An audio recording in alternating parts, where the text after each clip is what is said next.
Yeah. Oh, okay. Okay. No, we ain't live yet.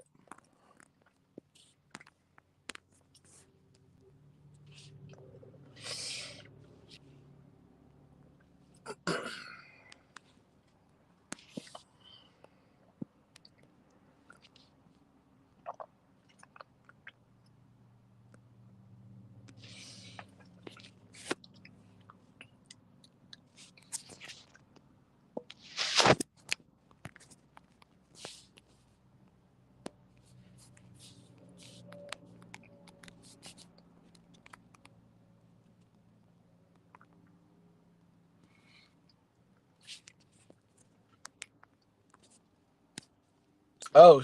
Oh shit. All right, my bad. I ain't. Damn, I ain't even peep. We was live. We live. We live. We live.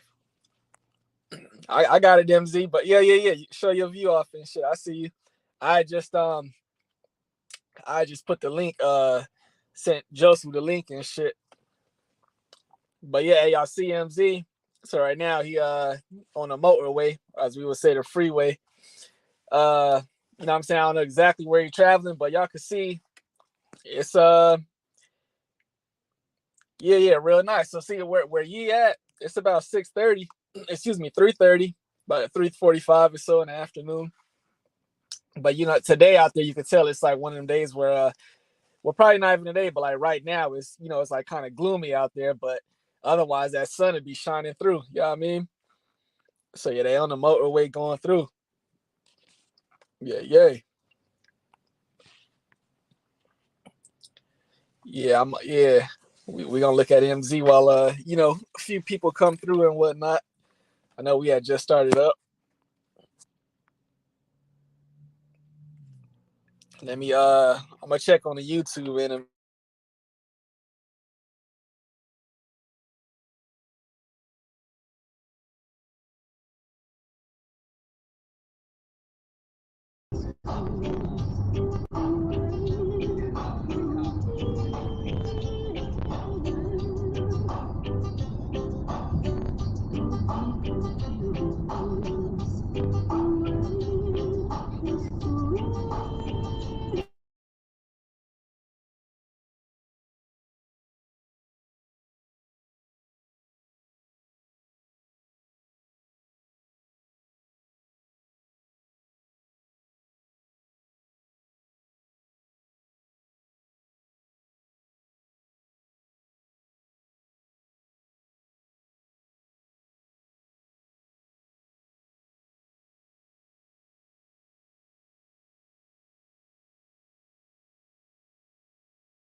a shit. I don't know what happened, Trey. I had the screen open on the other one, but I'm guessing you hear me now, right?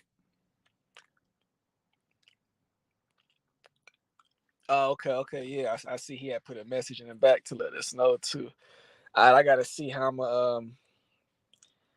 I see how I'm gonna run it now. Damn, MZ, that mean you ain't hear nothing I was saying. Um, but I see how. I yeah. Trey gave me to go. I see how I'm gonna have to run it now, so I'm gonna have to stay on this one screen, or else it's gonna mess up. But luckily this channel they don't get many trolls and all that type of stuff, so we should be straight, and I can still read the comments. Yeah, I mean I acknowledge everybody that come through. Um, yeah, I mean people that give them that warm greeting and shit, because we appreciate all of them coming through. If y'all Okay, yeah. See, it's still a little it's just gloomy out there today. That's all. That sun will be poking out one of these days. West Coast, we got this little cold front upon us for whatever reason, but yeah, that sun should be poking out.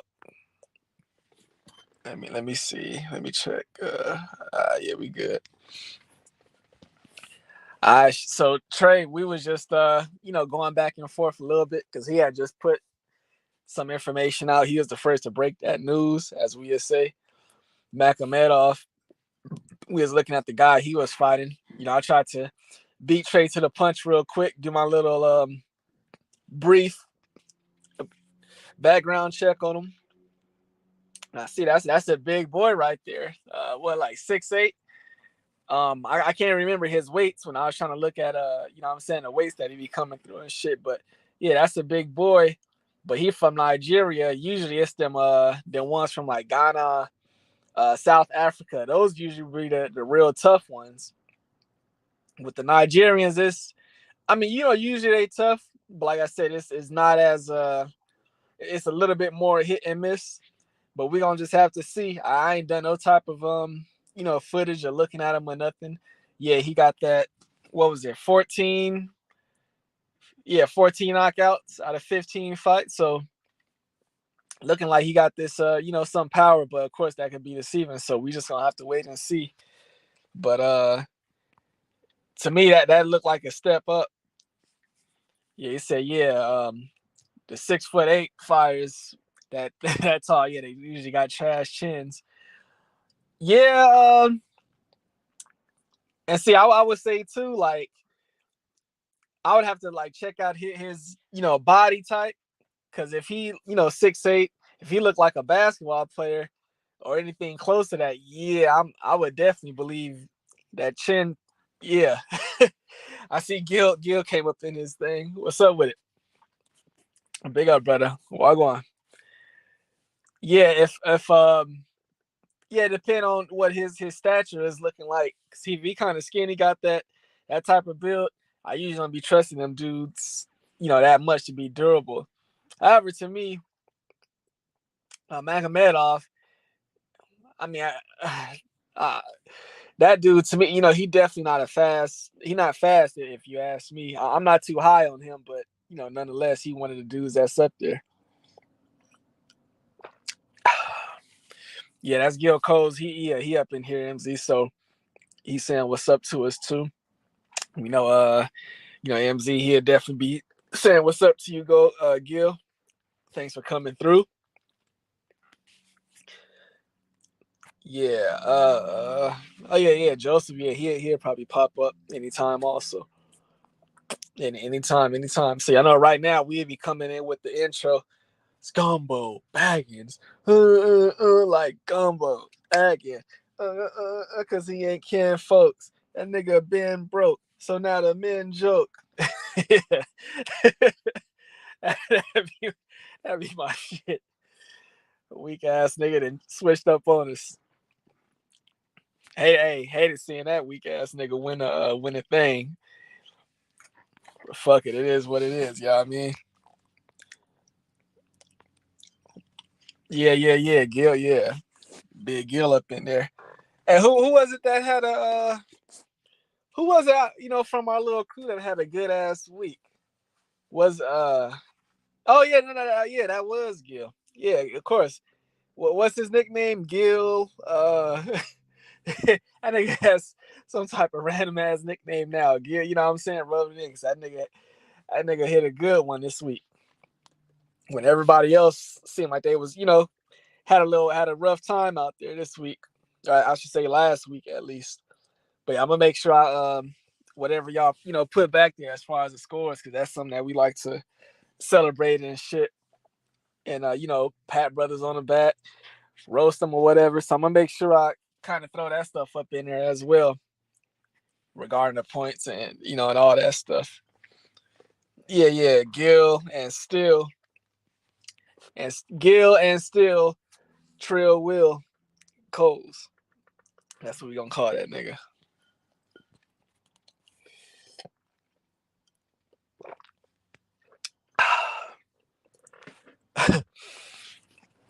I see. I think that Big E that came up in there. I think is that Ernest, that dude Ernest Davis that be around sometimes that be coming up in here.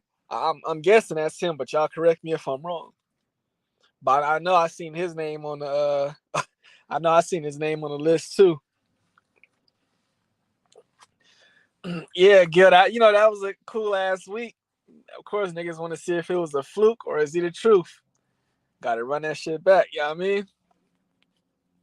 Plus, I said the players that I see up on that thing that had kind of lackluster weeks, I don't think they gonna have them type of weeks 2 days in a row. Excuse me, 2 weeks in a row.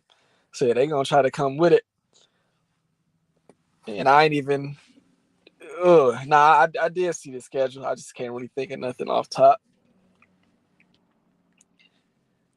Yeah, that's the dude Ernest Davis who always be coming through. Yeah, he finally came back there and got it in with us too. So it seemed, you know what I'm saying? We got that little click and this shit going smooth now. No BS. Niggas ain't selling for no BS. Yeah, I'm looking at the ticker at the bottom. Yeah, you got the live in Honolulu. Yeah, that's what's up. Let me see. All right, so I'm gonna go ahead and pull up. Cause I gotta pull up the whole list. It's a little bit of a challenge because this shit it'll like kick you out or it'll cut your mic off. But let's see. Over last weekend, man, why my mind freezing? Over the last weekend, we had which one? Oh yeah, all right. See, Bruce just came up in here. The one who be coming with always promoting the Texas and shit. Yeah. But that's Bruce. Peace, Bruce. Bruce on the gas. Or now I can say he on the THC tinctures and stuff. Yeah, Gil Cozy say, yeah, out here in California. Yeah. All right, so y'all know it was an incident that some news came out. For me, it came out sometime like this morning, and I looked at the report because I don't just take a motherfucker words. I go do my own research, but I was looking at the report, so I guess sometime around we say about 1:30 a.m. Pacific time. Look at this thing. Hey, H Monkey Boxing. I'm gonna get to him in a minute, but yeah, we need to interview. What did he say? Interview my brother. You might get some views.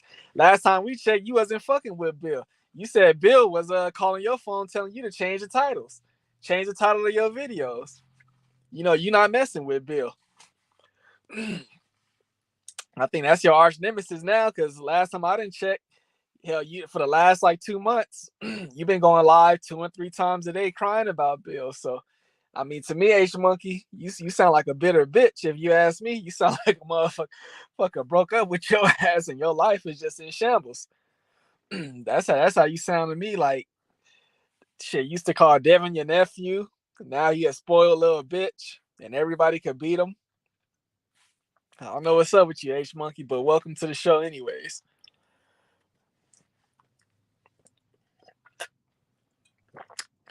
So yeah, I was getting back to, I went and did a little bit of, just looked up briefly into this Wilder situation, and it looked like,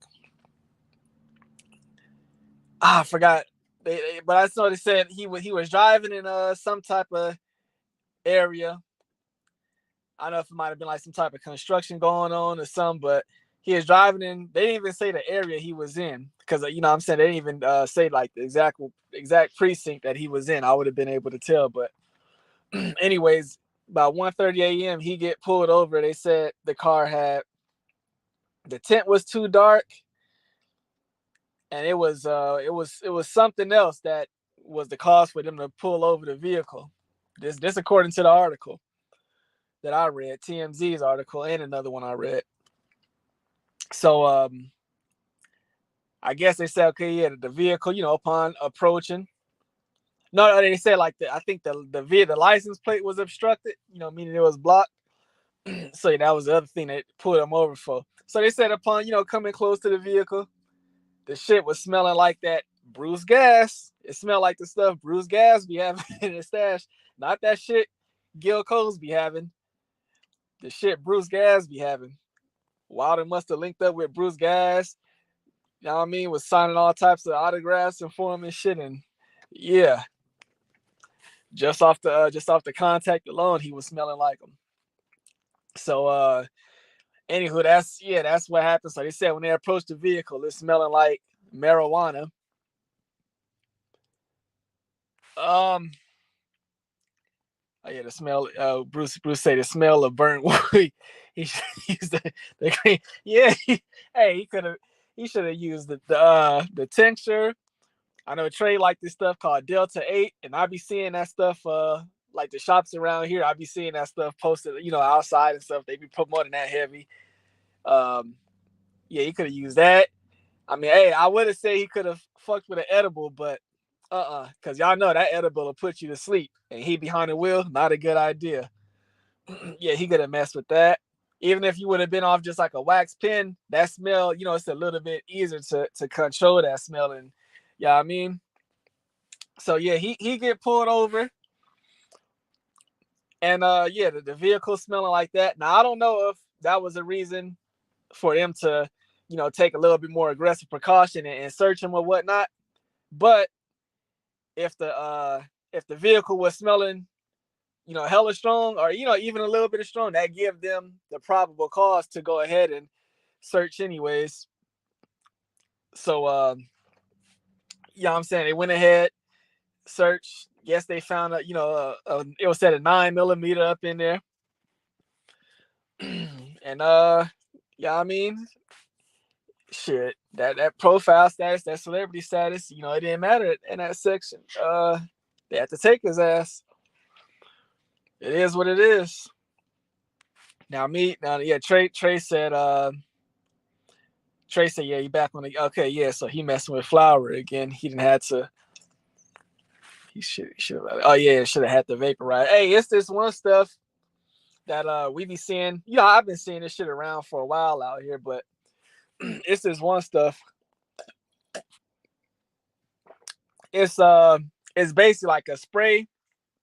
If y'all know what y'all know them bottles, that potpourri stuff, it come in them bottles. So it come in this bottle just like that, and it's basically air sanitizer. It's supposed to sanitize the air completely. Now I didn't just checked it out a few times. When somebody they spread it in their car, it did take the smell away. So I seen that shit work firsthand. But it's been another time when I was in let's just say a setting where it was a lot more shit going on and just some personal smoking. I really can't maybe we need to spray a whole bunch of more and shit, but that shit really didn't have much of an effect. But nonetheless, if you in a vehicle and let's say somebody was just smoking, yeah, you probably would have, been able to get by using that stuff. But okay, yeah. So I'm gonna tell MZ. So Trey, he gonna be looking out for him in the background in a second. Yeah, he gonna hop on. So look for him, MZ, and if I see him back there, I'll tell you. So yeah, the vehicle smelling like that. Like I said, I don't know if that gave him more reason just go ahead and search, but they went ahead and did their thing. I see people that was making these fucking videos talking about he was arrested for weed. Nah, he was not arrested for weed. Y'all need to do y'all research. He was not arrested for weed. Yeah, it said the vehicle smelled like marijuana. A vehicle smelling like marijuana don't mean there's no weed in that vehicle. You motherfuckers got to stop twisting words. Learn how to read an article, get some news, and report that shit exactly how it is. So, hey Trev, yeah, if you hop in, type it in the background, and I tell him as well, cause I'm checking for you. But yeah, motherfuckers got to stop switching that stuff up. So he had a 9mm, don't know what kind or whatever, according to the report. And so I think they said about 6:30 a.m. or so, he posted his bail. And then sometime later on, I did see that he had put a tweet out saying he'd rather be, safe than sorry. Pretty much it is what it is. And MZ, people just be saying, see, that's the thing. Motherfuckers just read a title and they just want to go and make a video about it real quick. They ain't tried to do no research. Like I did, and I ain't make no type of video. I don't even criticize the man about it. But yeah, so Wilder, he posted bail, and that was that. Sound like he chilling. So how serious they take them possessions of concealed in Cali?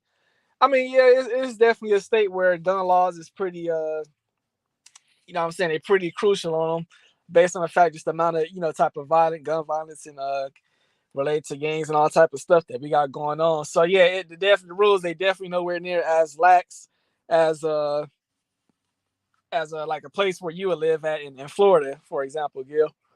But now I'm guessing. Okay, yeah, you said. Okay, I got you, MZ.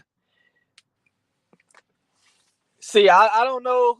Okay, like it's a certain way you're supposed to conceal your weapon, anyways. When you like whatever state you in, how you supposed to transport your weapon. So I don't even know if he was transporting it properly. He was supposed to be lock case, like in the back, in the rear, so like the trunk or whatever. So I don't know if he was even following those procedures. Like I said, I don't know no details enough, but you know what I mean? Whatever. Like Bruce right here saying, you out there running the streets 1:30 a.m. Yeah, I mean, it really ain't too much good that can come out.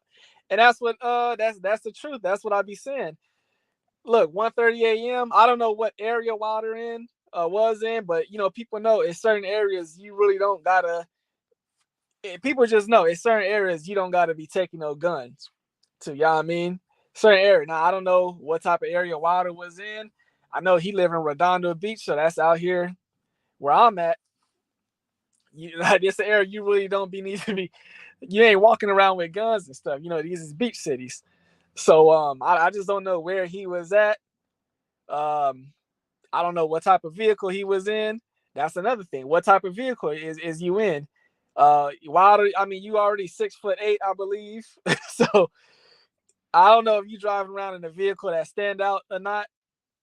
But obviously, that type of attention, 1:30 a.m., that's not gonna work out too well for you. Most of them situations, you want to hop in a vehicle that's not gonna draw attention. You want to just, get on. Oh, Bruce said he was in a Rolls Royce on the Monday night, Rolls Royce, 1:30 a.m. Now, I'm gonna say this: if he was like leaving, like one of these, like downtown, because yeah, you could go to like downtowns in most of these cities in LA. Okay, yeah, that could be typical. You could be out on a Monday morning and stuff. It's typical stuff. But like I said, in those areas that you should be safe. Well, why did you feel the need to have a gun in the vehicle? I just don't know. You hop in the vehicle, you take your ass back to your house. That's it. Yeah, I mean, I just don't know. Wilder, he if he living out here, I know he got some type of, I mean, he at least got like one partner. That's supposed to be his partner job. I mean, that's how I feel at least. So yeah, this dude, he got pulled over, and I mean, that's just what it was. To me, this case, it kind of remind me of that Demetrius Andre situation. Not exactly, but a little bit. It remind me of that Demetrius Andre situation from, I believe, 2018. I want to say, when Demetrius Andre did that dumbass shit. That's what it remind me of. Eric R., I see you up in there. Peace. Yeah, Gil Cozy said, just looked it up and say that it's a misdemeanor and $1,000 fine. See, boy, I don't know, because I don't know. You know what I'm saying? It's like them laws, they don't be consistent, because I don't see how that was a so I don't know exactly what happened. To me, that's what determined if it, exactly what happened, because y'all saying it's a misdemeanor when usually that's not no misdemeanor. So yeah, I just don't know exactly in what violation was Wilder in when it came to that gun. Like, I don't know if it was registered to him. I don't know if he had it properly concealed in a vehicle, transporting it properly. Did he have just like some type of accessory or attachment that he wasn't supposed to have? We don't know none of them details, but I just find it kind of interesting that that's only a misdemeanor when shit, regular people like you and I, that's not no misdemeanor in California. But nonetheless, if it is a misdemeanor and $1,000 fine, and shit, I can see why Wilder not tripping. Hopped on Twitter and boom, boom, boom. Yeah, I can see why he not tripping. I see. Okay, Gil Coles, he's saying piece of Jesse Aguilar. I ain't trying to be rude, but I'm looking at the chat and I don't see you in here. But I'm gonna say, what's up to you anyways. I know you do be coming through on the regular. I just don't see your comments in here. So if I possibly don't read your comments, I apologize. But I see we got we then finally got him coming off mute, MZ. Oh, okay, yeah, I got it, MZ. But yeah, that MZ, he in the background right now. He just in a little bit of transport. But yeah, I was saying Jesse Aguilar. Yeah, I don't see you, but PC, you always be coming through and everything. Eric R, what's up with it? Yeah, Gil Cozy was saying, okay, yeah, and Bruce Gass, he said about this whole, the gun situation. Andre crossed state lines without a permit. I mean, yeah, that's definitely one thing to get you caught up. Yeah, I mean, make that shit a little bit more harsh on you. See, Andre was hella dumb though because he had just had that fight. So I'm guessing what this nigga did. He was in a Benz, and I'm pretty sure I know what had happened because I read the reports on that too. Dumbass Andre, they was in like a neighborhood basically. So y'all know the neighborhood, the streets ain't that wide to begin with. So dumbass Andre, he see his partner, and they said his partner was in the Benz also. So I know what they did. They blocked traffic. One car facing, let's just say facing west, the other one facing east. These motherfuckers blocking traffic, thinking there ain't no laws permitting to them because they in Benzes and shit. Andre, he got some type of one of them designer bags, maybe a Louis Vuitton bag or something, a purse a bitch supposed to have, but nonetheless, he got that bag. He got a pistol up in there. He probably had the pistol on him, and when the boys put him over, he probably threw that shit in the money. But nigga, you got this luxury bag, that's already drawing attention. Then we gonna look at, you open the bag up, it's a whole bunch of money in that bitch. You Demetrius Andre, you walking around with braids and shit. You looking like a nigga who just run the streets. These niggas don't know that you a world champion. So hell yeah.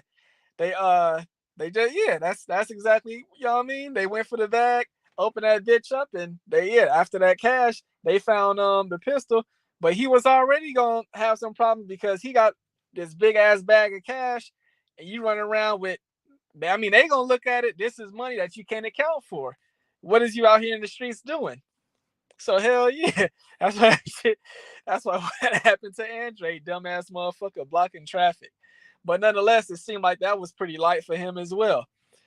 Uh, yeah, Eric R. He over here cracking. So yeah, you out there hanging with Diddy again. Well, saying Eric R. So he talking about did Wilder have his windows tinted? Yeah, they said that the windows was too dark, and Okay, now I see Jesse Aguilar. Now I see it say tinted windows and obstructed license plate. Yeah, that's what they said about Wilder vehicle.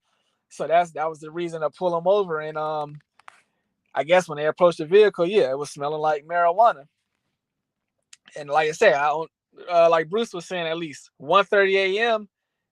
It really ain't nothing that good that's gonna come of that. Plus, even though this cannabis stuff is legally, as far as the whole the recreational shit, that don't mean that you could be driving under the influence, and that'll get you a DWI if you've been smoking or consuming cannabis while you are behind a vehicle. That could still get you a DWI. That's one of the things they don't tell you. So them laws ain't just completely free. Like, you could do whatever when it comes to this. Nah, it ain't like that. Then also on your personal, you're only supposed to be transporting a certain amount anyways. I'm not saying I know how much Wilder was transporting or he had a crazy amount. I ain't saying none of that. I'm just stating, what some of these laws is that people don't be understanding when they hear, weed is legal. Nah, it ain't. You can still catch cases over that shit. Trust me, I know. Even these new laws. Yeah. Okay. Yeah. So Gil saying, I'm pretty sure he got profile riding a Rolls Royce truck in the hood.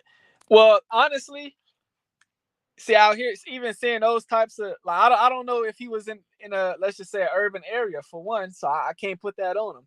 But to see a Rolls Royce or even even more exotic vehicles at that time of night, that's nothing out of the ordinary. That's nothing crazy. So hey, was this tent? That could have been a situation. I mean, the first thing that made him pull that thing over.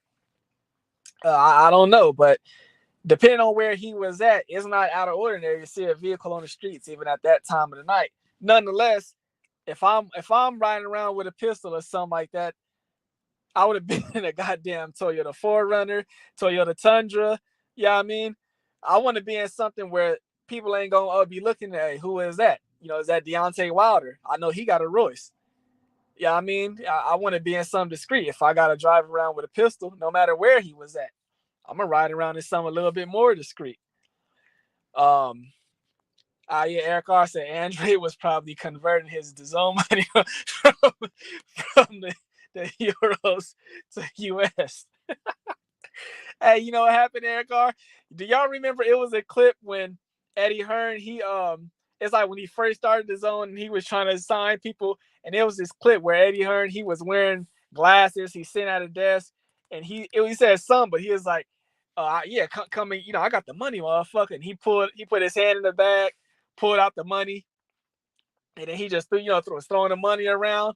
That's probably the same bag that Andre had. Eddie Hearn gave him that bag. Yeah.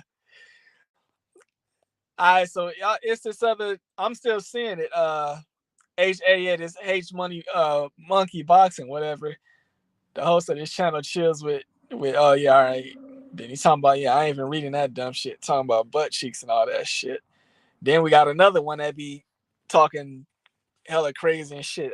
Miss Big. I mean, who else we talking about? Who else got caught a pistol case in this boxing shit today? Of course. And we don't need to hear no crazy shit. Um, yeah, MZ said, yeah, that's what they always say when they don't have shit. I smell weed. Now you know what? Well, not exactly that comment, but if y'all remember, somewhere in Alabama, about I'm gonna say close to about a decade ago, Wilder did have he caught like a little charge for having marijuana in his possession, and it was in a vehicle. This is somewhere in Alabama, I believe. I don't know. I think that was a misdemeanor also. I can't remember what exactly happened regarding that case, but yeah, I do remember that. Nonetheless, I'm not saying, oh, that's why they treat them like that, because that wouldn't even be knowledge to these officers, and until they that probably wouldn't be knowledge to them at all. But yeah, I'm just saying, now that we talk about this, that definitely did come to mind. But yeah, that's the whole, I mean, the situation, the whole pulling over and all that. I really can't, I don't know what exactly triggered them to even pull them over. All I can say, it's a lot of different cities in this Los Angeles metro. It's not uncommon to see that type of vehicle at 1:30 a.m. Like I said, especially if he was anywhere near like downtown, where it always be these restaurants that stay open late, bars and stuff. People over there, yeah, people definitely got them type of vehicles. But shit, maybe I'll find out more information later on. Gil Cole saying, yeah, Wilder riding with a piece of cardboard saying lost that. Yeah, man. Hey, he was doing something that made him get behind him, and that's about it. Pulled that boy over. Then they see this 6'8" nigga, probably, you know what I mean, looking like what's that, an NBA, the D League, whatever the Lakers D League team or the Clippers D League team is. Yeah, looking like one of them players. What do you say?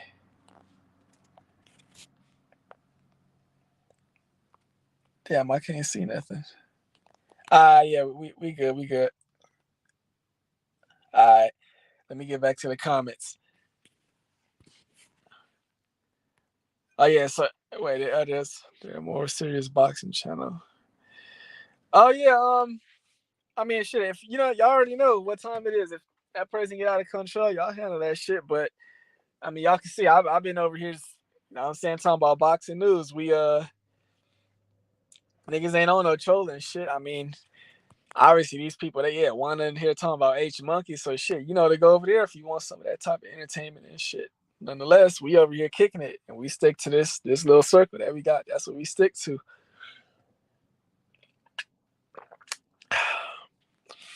Yeah, one of them fucking, I don't even know the name of these D League teams. They call it the G League now, but I mean, 6'8" skinny nigga. Tyson Fury, definitely call him a basketball player. So as I'm saying, he looking like one of them niggas. They want oh shit, well he must play for the Clippers because he out here and about. That nigga ain't over there in Golden State getting ready now. And the Clippers just got sent home. We'll probably catch up on that NBA shit in a little bit also. Yeah, Gil said, yeah, these cops be out here fishing. Yeah, I'm gonna tell y'all a story. So it's this one, it's a city called Woodland Hills. Now, Woodland Hills is what we consider it's the valley. That's about, let's say about like 25 miles out, let's just say north of LA. But I got a cousin that's a few years younger. I think he was about 28 at the time. So this motherfucker now won because he was up, money up and shit. This nigga, he rent a Range Rover. I don't know exactly what year. This is probably like 2019 when this shit happened. But he rent a Range Rover for $3,000 a month. Now, somehow, some way, because he know a girl that work at what's that spot, Enterprise. Somehow, some way, he telling us like, oh, he getting a deal. I'm like, nigga, paying $3,000 a month for a Range Rover, not including no insurance. That don't sound like no fucking deal to me. Nonetheless, he go rent this Range Rover for a month. About 4 days of him having a range. Now this nigga, he coming from South Central. That's where he living at. He go see a little broad somewhere in Woodland Hills. So like I said, Woodland Hills is one of them nice areas. You don't need to take no pistol. It ain't no gangs in Woodland Hills. Yeah, it might be motherfuckers from gangs that live in Woodland Hills, but if they living in Woodland Hills, they getting money. It ain't no gangs in Woodland Hills. It ain't no, none of that crime, none of that stuff. It ain't no gang violence going down in Woodland Hills. So somehow, some way, leaving Woodland Hills about like after 2 a.m, this nigga get 3,000 MZ. He rented this bitch for 3,000, a Range Rover. And mind you, this a nigga. It's a reason he rented a Range Rover. It's a nigga who didn't have a car at the time. But like I said, he his money right. He up doing his thing. So this nigga, he in Woodland Hills seeing this little chick one night. I guess he leaves sometime after 2 a.m. He get pulled over. He forgot to turn the lights on the range. I don't know how you do that 2-something in the morning. He get pulled over. He got he got the pistol on him, not registered to him, loaded up, extra magazine. Yeah, so that nigga had, it was just a bad situation. But that remind me of what Bruce said. Them weekdays that 2-something in the morning and all that. Yeah, the nigga probably smoking a lot. Probably was drinking with the chick too. That time in the morning, it's just nothing good gonna come of that. But I feel like all of these metro areas, y'all all know. For example, where Trey live at, it's where Trey used to live at. I'm sorry, the Dallas area. It's a city called South Lake. South Lake, that's just a whole bunch of like, motherfuckers who might have been used to play for the Cowboys, or used to play some type of football. That's one of them just uppity areas. You don't need to be taking no pistol if you going to South Lake. MZ. I know I got areas where y'all at. Gill Coast, same thing. It's certain areas in these cities, or in these metro areas at least, in certain little cities, you don't need to be taking no pistol to them areas. You could go to you could go get some food 1 a.m. You could go to Whataburger 1 a.m. You don't got no problems. Them cities is not like that. So that's all I'm saying. To me, and Wilder was in one of these cities that's like that, to me, that was a bonehead move. Okay, yeah, so Eric R was saying, so this situation keep Wilder from finding Dubai, and they got, are they zero tolerance with felonies like Australia? I mean, I know if you got any type of history, I mean, that could only work against you, but then again, hell, it's no guarantee that it'll work against you. You know what I mean? Like I said, Wilder, he had a misdemeanor for marijuana or something. I don't think that's gonna have no negative effects when it comes to this shit right here. If y'all telling me it's already been considered a misdemeanor and $1,000 fine, yeah, it definitely sounds like I can see why Wilder posted what he posted on Twitter. And I don't think that's gonna keep him. I mean, it's we talking about a misdemeanor. I definitely don't think that's gonna keep him from flying to Saudi Arabia. To me, this sounds like some shit that Wilder could get community service. You know, they could just we're gonna give him community service for him, and that's it. 40 hours community service. That's not gonna keep Wilder from flying anywhere, including Saudi Arabia. He get a visa and all that. So yeah, no, I was just joking if I said, that's gonna probably mess up that potential AJ fight, which is not locked in, but we could talk about that later on also. But nah, he gonna be straight. Gia, salute him on the building. What's up with it? Yeah. What's up with it? Shit, full of this green, man. Ready to chop it up about some boxing. Hell yeah, we've been talking about shit related to boxing, but no real boxing. I ain't complaining. I'm just saying, I'm just in the building ready to talk about whatever. Yeah. You know what I'm saying? I think I nailed that shit. Just all the shit about Wilder. Like I said, more details to come out anyways. Y'all wait till real details come out before running with anything. Everything. If I said anything, that shit was an assumption until you can actually read it. Yeah, we don't specialize in them headlines anyway, man. We mainly just be focusing on the shit that happened in the ring. Yeah, and that's why I said, if they want to get into Wilder potentially fighting AJ, later on in the show or something, I mean, that's something we could break down. Eric Carr, what's up, bro? Salute to you. See you in the chat. This motherfucker hyphy done went on mute. I ain't come to take over, nigga. Yeah, I'm here. Hey, but yeah, so since we're on the heavyweights, yeah, you had dropped some news about Magomedov and his opponent that he got. I mean, we could definitely speak on that. Obviously, I know who Magomedov is. I don't know much about his opponent, so I had to go do a little bit of research. You wanna throw something in on that? You actually had posted that shit. I had posted about Jared Anderson and Kazabuski with the step up fight in Toledo, Ohio.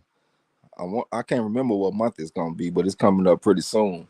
But yeah, the Magomed dude, I done picked him on the Channel Ross a few times. He got a little amateur background to him. I don't really know a whole lot about him. I do know that he very strong early in fights though. Like he jump on your ass with a whole bunch of power and volume, and he trying to get you out of there early. And I didn't know much about the guy that he was going against, except that he was a big motherfucker until you said what you said.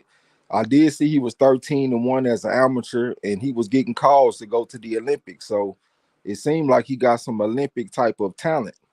But he 15-0 with like 14 knockouts as a professional, if I'm not mistaken. You said that he was trained by Glenn Johnson.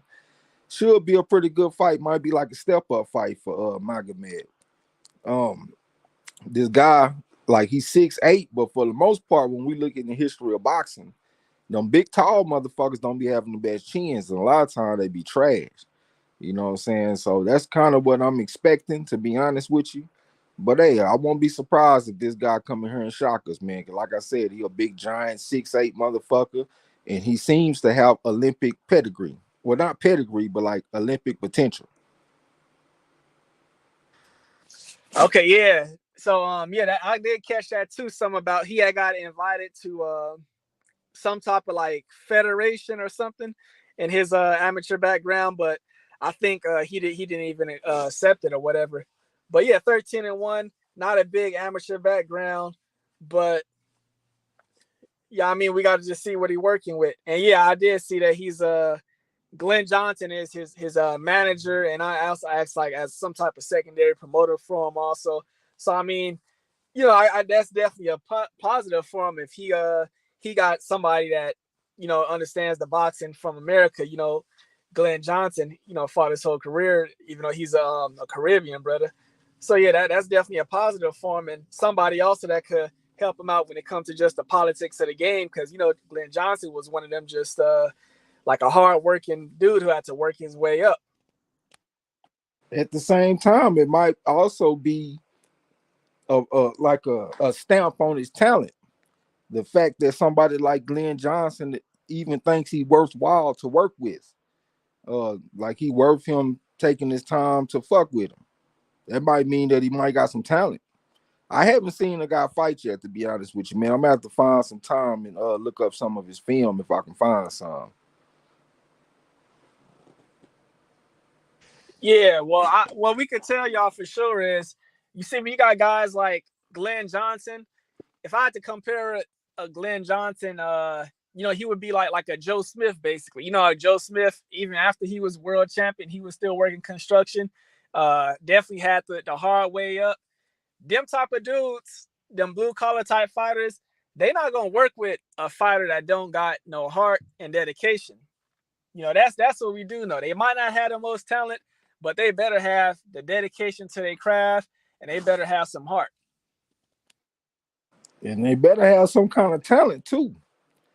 You know what I'm saying? Because them folks, they be knowing all the upcoming obstacles inside the ring and outside the ring. Kind of thinking back to Jack Blackburn when he was going to work with Joe Louis. Jack Blackburn, he didn't want to work with him at first because he didn't feel like he had action to go far. He ended up getting proven wrong because, Joe Louis became my second black heavyweight champion and shit, you know what I'm saying? But he was just able to foresee them upcoming obstacles. You know what I'm saying? So yeah, the fact that Glenn Johnson working with this guy, that does have my attention. And we have seen some fighters in the recent past that have been endorsed by fighters, and they ended up being pretty decent. A lot of times they were winning them fights. You know what I'm saying? So I'm very interested in that fight. What do you know what day that fight takes place? I don't have a date right off top. And it's crazy because I'm the one who posted it in a Discord. Let me see if I could get back to it. But yeah, nonetheless, that's it was. I think it's like July 23rd. Oh no, July. Okay, yeah, it's on the Anderson undercard actually. Oh, okay. Yeah, it's gonna be a heavyweight So throw. two heavyweights. Yeah. Yeah, they might have some more heavyweights on the undercard. It seemed like we had a card like that within the last 2 years or something like that, where it was all heavyweights on the card, and it was like a big deal. I can't remember who the fuck it was. Was it Andrew Wasn't Ruiz? no, wasn't it Wilder versus Fury? One of them fights. It might have been. I don't know why I was thinking it might have been Andrew Ruiz versus Luis Ortiz, but you might be right. It seemed like it might. Was it a top rank card? I know what I just I said was know. PBC, but it might Hey, be top rank. I know what card it was. It was Wilder versus Fury, and on the undercard you had Luis Ortiz had a bout, and Joe Joyce had a fight. Luis Ortiz, he probably fought against Charles Martin on that card. No, Nah, I'm that tripping. was that was a pay-per-view Yeah, headliner. pay-per-view. Yeah, you're right about that. You're right. But you know what I'm talking about, though. I ain't just sitting up here talking shit. It was all heavyweight card.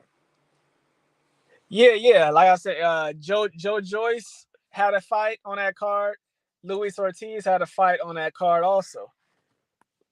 Yeah, I'm definitely looking forward to that step up for Jared Anderson against Zon Kazabuski. I mean, it might not just be a out the frying pan into the fire type of step up, but I think it's a step up. This guy, he got a win over Kamil Sokolowski, that tough motherfucker. I think he's from Poland. I might be wrong. He might not be from Poland, but I know he tough as fuck. He about 37 years old, and he done been in there with the best of them. He only been stopped like 4 times out of 28 losses, and you got to be one of the best to stop him or even beat him. Hell, I had a time where I had everybody bet against this guy. I can't remember the guy that we bet on, but he went out there and got a draw. So we lost our money fucking with Sokolowski. You know what I'm saying? But this Zon Kazabuski dude, he got a win over Sokolowski, man, and I don't take that lightly. You know what I'm saying? He got a couple pretty decent wins under his belt too. So I think this might be an opponent that's gonna come and fight back. I mean, he is undefeated, got a very high knockout percentage. Um, the guy I think he coming to win. I don't think he coming to be afraid. The only thing is he a little bit older. He like 34 years old. But that ain't ancient. You know what I'm saying? That's like at the tail end of your prime. I think he's gonna come and fight back. Yeah, especially for a heavyweight.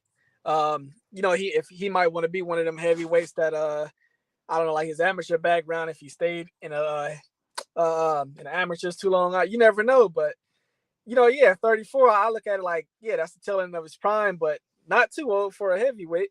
Then you talking about he got a cool little knockout ratio and all that. So yeah, that's our. If you can make a name, this is definitely a hell of an opportunity because it's a lot of people high on Jared.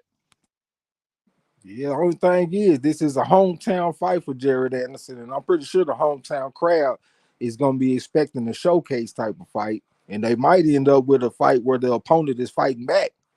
He ain't just in there being a punching bag, you know what I'm saying? But that's what we want. That's what we want to see. Because I was thinking about David Morrell earlier, and I said, man, I think I'm giving him too much too early. I mean, he is a action fighter of the highest caliber, him and Jared Anderson, but I haven't seen them fight someone that's punching them back yet. That's when we get a chance to really see how good you are when somebody hitting you back. So that's why I'm really looking forward to this Jared Anderson fight, man. Let's see him in there in a two-way street, or the man coming back with something. Yeah, just like us, that's what everybody else want to see, anyways. We want to just see him, go more rounds. For one, see like how does he do when he goes to 8, 9 rounds. That's what we definitely want to see, and of course, everybody want to see if every heavyweight has a chin. I'm gonna hit these comments real quick because I see okay, Eric Aria, he commented on okay, yeah, he said Glenn Johnson. He had a chance to message Glenn Johnson on a podcast before. Glenn Johnson was hella cool, and Eric R told him he was mad. He was hella mad at Glenn about what Glenn did to Roy Jones, and he said shit. He loved Glenn. Glenn Johnson said that he loved Roy too. All right, and a nigga named Ski at the end, 90%. Okay, yeah, talking about the polished fighter. Say he's saying Trey, that dude, he's most likely a polished fighter. The guy that you're still talking about, Yeah, like Camille 28 losses, only stopped 4. Yeah, so Camille Sokolowski. Yeah, very, very, very tough fighter. I seen that other comment he got. He said, first and foremost, I watched that Keyshawn Davis interview and he convinced me. So I'm gonna retract my statement on him needing to stay out the fast track. So Hyphy and Joseph Brown, y'all got it. I'm gonna throw myself off in there too, because I was going back and forth with him about that shit. But yeah, if the young man want to get out there and challenge himself and put himself in the position to fight against the best, let's not detract or deter him, I should say. And you know what, Eric? I didn't even see that interview. That much just went past me. But if it sounded like he just saying he ready to get in there and mix it up with the best, hey, I'm glad you got on board. Throw his ass in there. We got to keep in mind this is a brother that was already in the pros, had a few fights in the pros. Went back to do the whole Olympics things. Hell, he played silver. Only came up short next to one. So I mean, he definitely a real special talent, nonetheless.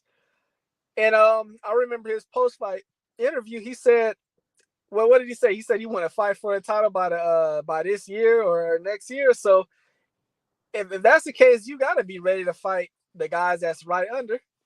Look at MZ.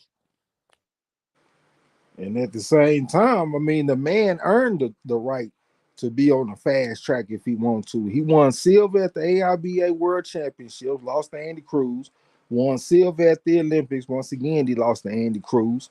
Sometimes you see fighters like Lomachenko, for example, they get put on the fast track. Sang Sat Manzera, they the two fighters that's tied for winning the championship in the least amount of fights. That's because they earned the right in the amateurs to get on the fast track. You know what I'm saying? This guy, Keyshawn Davis, he ain't fought nobody with a losing record. He's stepping up in competition little by little. His last fight was against an Olympic silver medalist Southpaw. I think he's putting himself in position to be on the fast track. But like I said, it don't necessarily have to be against Frank Martin. I think it would be cool if it was a fight against the winner of Nakathila versus Maratala. Yeah. Hey, you know what? I was watching that channel Broadway Joel. Shout out to him. He had an interview with Ray Muratala, and I'm gonna be honest though. If y'all look at the interview, y'all might get what I got from it because Keyshawn had been saying that he think Ray is like kind of easy to beat. And Murtala, he was basically saying like he not scared to fight him, but he was saying like he don't see why it would make sense or why Keyshawn would have anything bad to say about him. But nonetheless, they both over there on top rank. To me, all three of them dudes, any one of you mix up would be a good fight. Nakadelia also. Um, what's the other one who just fought Lomachenko? Um, Main Ortiz. yeah, he having difficulties not getting a fight. I don't think he's actually top ranked, so that may be a reason why. But nonetheless, you got guys who is legitimate contenders. I feel like all four of them is contenders. So hell yeah, they should all be able to mix it up. Any type of pairing between those four dudes, I ain't mad at it at all. And I like Raymond Watala also. Yeah, he beat Ryan Garcia 3 times in the amateurs and shit. You know what I'm saying? You're a pretty good fighter. I just think you need to go to the body a little bit more, and he'll have a lot easier go of it. But he damn sure a good fighter. I had read an article earlier that Jermaine Ortiz was talking about fighting him and shit if he got the opportunity. So he definitely game. He already took his loss and shit too. So he'll get out there. And plus he done already been in a little bit tough too. Like when he fought against wow, what's that guy name, man? Fuck, I can't even think of his amateur record. Harry. Joseph Adorno. Oh yeah. Adorno is a tough one. Yeah, Adorno dropped him in the fight. They had a draw when they fought. Yep. He fought against Nahir Albright too. Jermaine Ortiz, he was coming off like a 10-month layoff, maybe a year. And he had fought against Nahir Albright. And Nahir Albright had like 4 fights in a year already. He was sharp as fuck. And Jermaine Ortiz still went out there and beat him. So I got a lot of respect for the guy. He had 3 on my scale, national silver medalist. And he showed his salt when he went out there and fought Lomachenko. Yep. And Rod X the Champ, what's up, bro? okay, yeah, so yeah, somebody else in the chat. Oh yeah, okay, I see Rod X up there. What's up with it? Yeah, Muatala, yeah, he also got, he got dropped early in his last fight, kind of like a flash knockdown thing. Oh yeah, another thing about Muatala, so he said that he's studying for, I think, like criminal justice. He's going to school for that. So I wanted to ask you, because I know some people don't like the idea of like Mikey Garcia. Oh, he wants to be a cop. What was it? Juan Baby Boy Diaz, same thing. So how do you feel about guys who, even though they in boxing and they look like they kind of good at it, having some success, how do you feel about these guys who might be pursuing another career at the same time? You feel they can never be the best because they're not 100% focused to it, or you feel that don't matter? Man, that's definitely a knock for me. Whenever I see professional athletes that got backup plans, they don't never rise to the top. You know what I'm saying? I done seen it in the NFL. I done seen it in the NBA. I just done seen the shit too many times. Hell, I done read about fighters in history and shit that had backup plans like that, like a degree or something like that. Yeah, that shit don't work, bro. That's a knock on it for me. I mean, you never know. This could be one of the times where it worked out for him. But it's a knock for me, though. I didn't even know that about him. You know what I'm saying? I mean, how can you be 100% focused on boxing when you got a whole second career?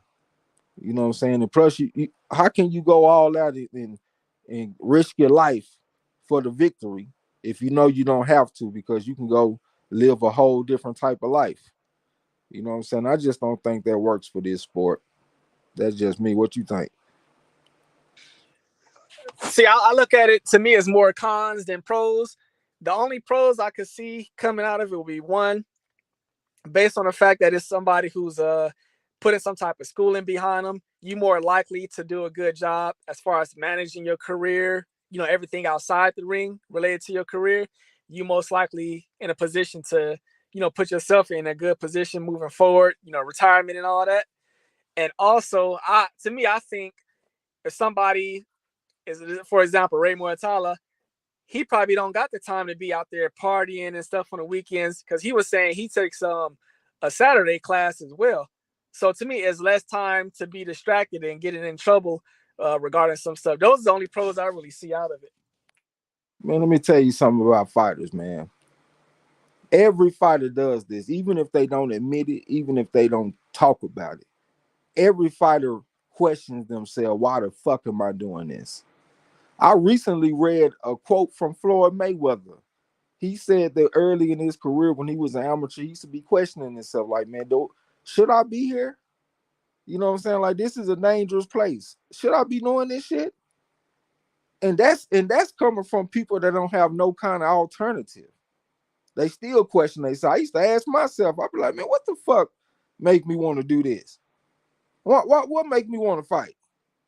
You know what I'm saying? So imagine if you got a backup plan, you got a whole degree. How easy do you think it's gonna be to question yourself then? Like, do I need to be here? I got a whole degree. I can go do something else, man. Why do I need to be here? When you add in variables like that, that shit make me not trust the situation 100%. And what you're saying is basically one of the conclusions I could come to, because a lot of people are saying Ryan Garcia quit. And based on what you're saying, that would make me come to that type of conclusion. He didn't, he didn't have to go out there. His career wasn't on the line with that fight. Like everything wasn't on the line for him. I understand, man, but just being a liver punch, I just know how crucial them hoes are. And plus, he was supposed to be compromised with his weight. He wasn't supposed to be able to be as filled out as he would like to be. And to me, that seemed like that would also weaken you for a body shot like that. You know what I'm saying? But the only thing is that makes me question Ryan in this situation is that right after the referee got the 10, he did stand up. And most of the time when I see fighters that take liver shots and it's debilitating, they don't stand up at all. Like, they stay on the ground. It's a while before they get up and get help to the stool. Soon as that referee said 10, that man got up.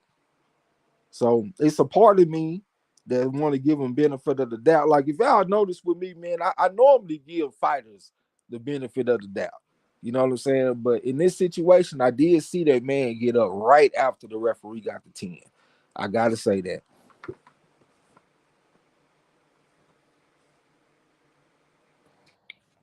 Yeah, I seen that too. And I seen a clip of, they call it like the Showtime. This is like the epilogue, whatever episode. Man, when they went into the locker room, like his whole team was just like clapping, cheering him on and stuff, like as if he won the fight. And then Yeah. I also seen that his father, he had did an interview, and he like his dad was just all happy. He's like, "Oh, Ryan is he's in real good positive spirits. He's not taking a loss hard at all." I'm like, y'all need some training. I bet he not. Look at all the money he made. Yeah. The guy that was supposed to be the mole is the guy that was supposed to hurt him to the ribs in training. Ryan Garcia said they was working on defending the hook, and it was supposed to be a single shot hook upstairs that they was working on defending.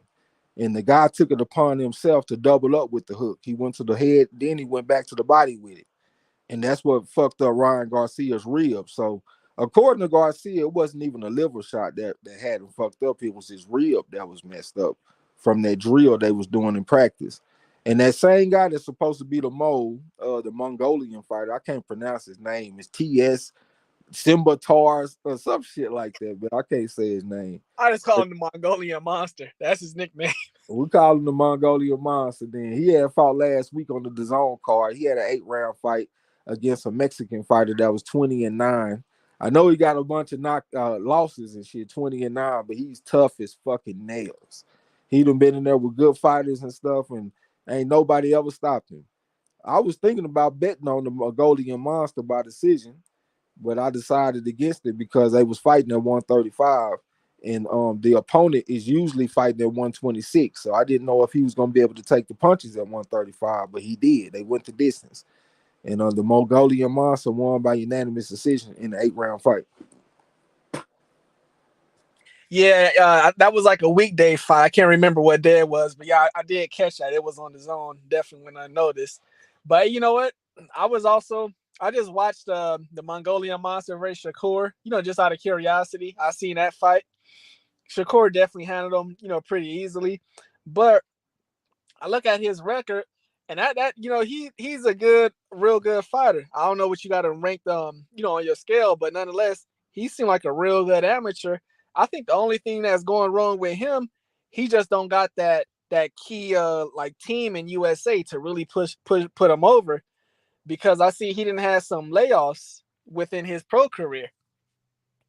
Only thing about him is in 2016 when Shakur Stevenson went to the Olympics, I watched every fight that he had in those Olympics. And I didn't see nobody besides Robeisy Ramirez that just jumped off the screen and impressed me. So it was kind of surprising that it was a former Shakur Stevenson Olympic 2016 Olympic opponent that was making all this noise. Because I thought he had like a pretty pedestrian set of opponents besides Robeisy Ramirez. Like if I was to compare the opponents that he fought to the opponents that Keyshawn Davis fought in 2020, I thought Keyshawn Davis had the better overall competition, even in the finals, if you compare Robeisy Ramirez to Andy Cruz. You know what I'm saying? But I guess my eyes were wrong. And this Mongolian monster dude pretty good. Okay, yeah, I see Eric R. He said Oscar's ass was done. Oh, just like after the whole post fight and everything. Yeah, Eric, what I heard was Oscar and Hopkins, that it wasn't death threats. It was that they had some type of meeting scheduled, and because the fight actually started late, they couldn't make the post fight presser. They had to get to the dinner that whatever the meeting that they had. That's what I heard. Now I know that shit sound hella weird on such a big night. They got a dinner scheduled. Obviously that shit must have been hella important, but nonetheless, I was told that's what the real story was. I see Ernest Davidson fell up in here. What's up with it? Big E, what's up, OG? Yeah, what's going down? I had seen some shit too where they somebody, I can't even remember where the fuck I saw this. It might have been on Boxing Scene. It might have been a commenter or something. I don't know, but it sounded like it made sense. Because like they were saying that Oscar and Bernard Hopkins really didn't want the man to take the fight. They wanted to try to build him up some more and shit. And he was dead set on taking the fight. He was going against their wishes. So they was like, well, shit, if you go out there and get your ass well, you're on your own. Because this ain't even what we want to do. This is what you want to do. So go out there and face your music on your own. It might be something like that. I wouldn't be surprised, man. And it wouldn't surprise me if that was the case. Um, but I mean, at the end of the day, if they feel like they had, or he put him in a position where they had to make the fight for him, I gotta give Ryan credit, because he wasn't lying when he was saying, yeah, he really want the fight. He'd make negotiations public and all that. He wasn't BSing. He took, but at the same time, we can see why anybody would take that fight. Look at the type of the payday that came with it and everything. So while we speaking on this fight, how you feel about But hold on, the hold thing on. that we are? Let I'm me add sorry. Go one ahead. more, let me add one more thing. They also said that they wanted Ryan, whoever this person was, said that they wanted Ryan to take a tune-up fight before the fight. And that makes sense because in hindsight, well, if Ryan Garcia pretty much confirmed it when they fought Fortuna, that was to get them ready for Tank Davis going against the Southpaw. But a whole fucking year done passed. So whatever comfort level that you absorb from that fight, can it last for a year? So it would make sense for him to go fight another Southpaw so he can get ready for Tank Davis as a tune-up instead of coming in off a year layoff and going against a fine-tuned machine, because Tank Davis been fighting fairly regularly for fighters this era. You know what I'm saying? He been fighting twice a year and all that kind of shit. And plus he had a nice tune-up for this fight. So he was a fine-tuned machine. You know what I'm saying? But what you about to say, bro?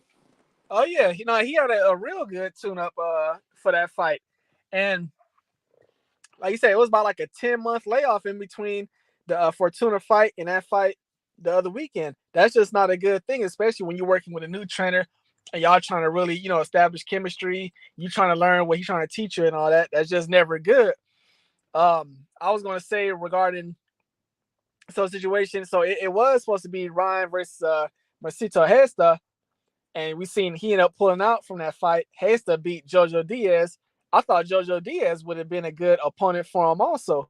Oh I yeah. don't know if they wasn't confident in and him even beating a JoJo Diaz.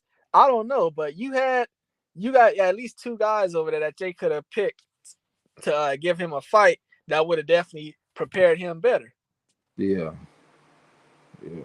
But so, like you said though, salute to Ryan for getting out there and making the fight happen.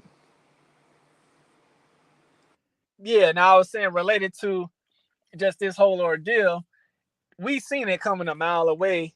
One clue was Joe Goosen wasn't at the presser at all, the same way Robert Garcia wasn't with AJ at the post-fight presser.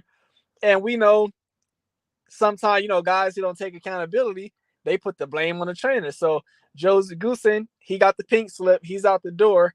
How you feel about that situation? Well, I'm not too surprised, man. I mean, part of it is like what Gil Cole said on Discord, where like Ryan is the type of guy that don't want to take accountability for what he put down. But at the same time, I just never been impressed with Joe Goosen.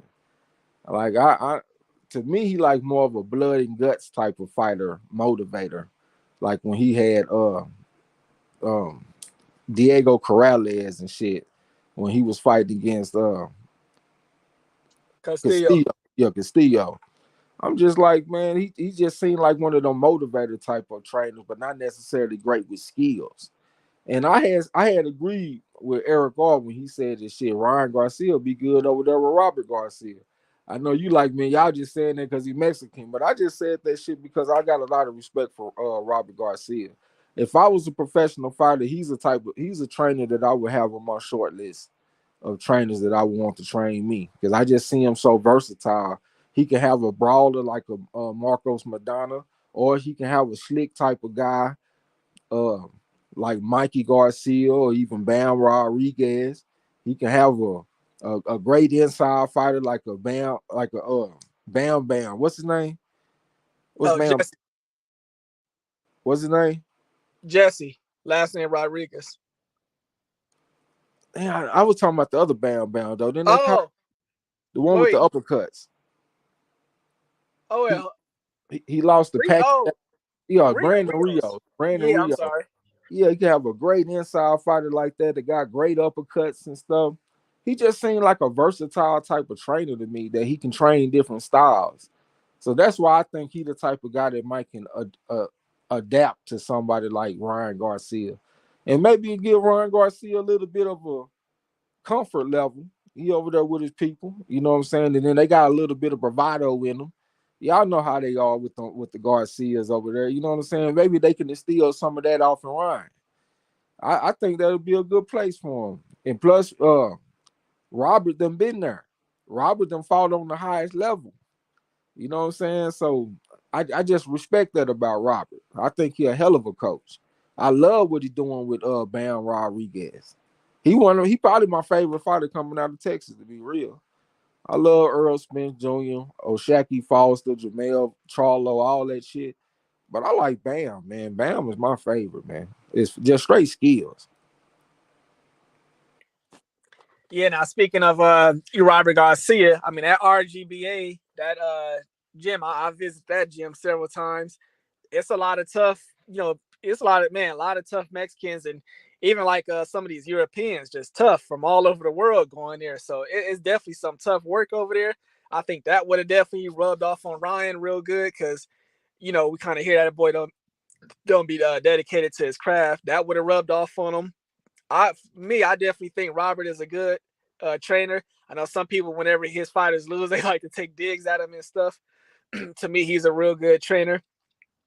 Um, the thing with Ryan Garcia and Joe Goosen, I felt it wouldn't work also because Joe Goosen is, we know him as like a no nonsense type trainer. Because I've known him, he's like one of these trainers. When all these like let's say like artists and actors and stuff, when they get into boxing, like need a trainer, that's the person that they go get.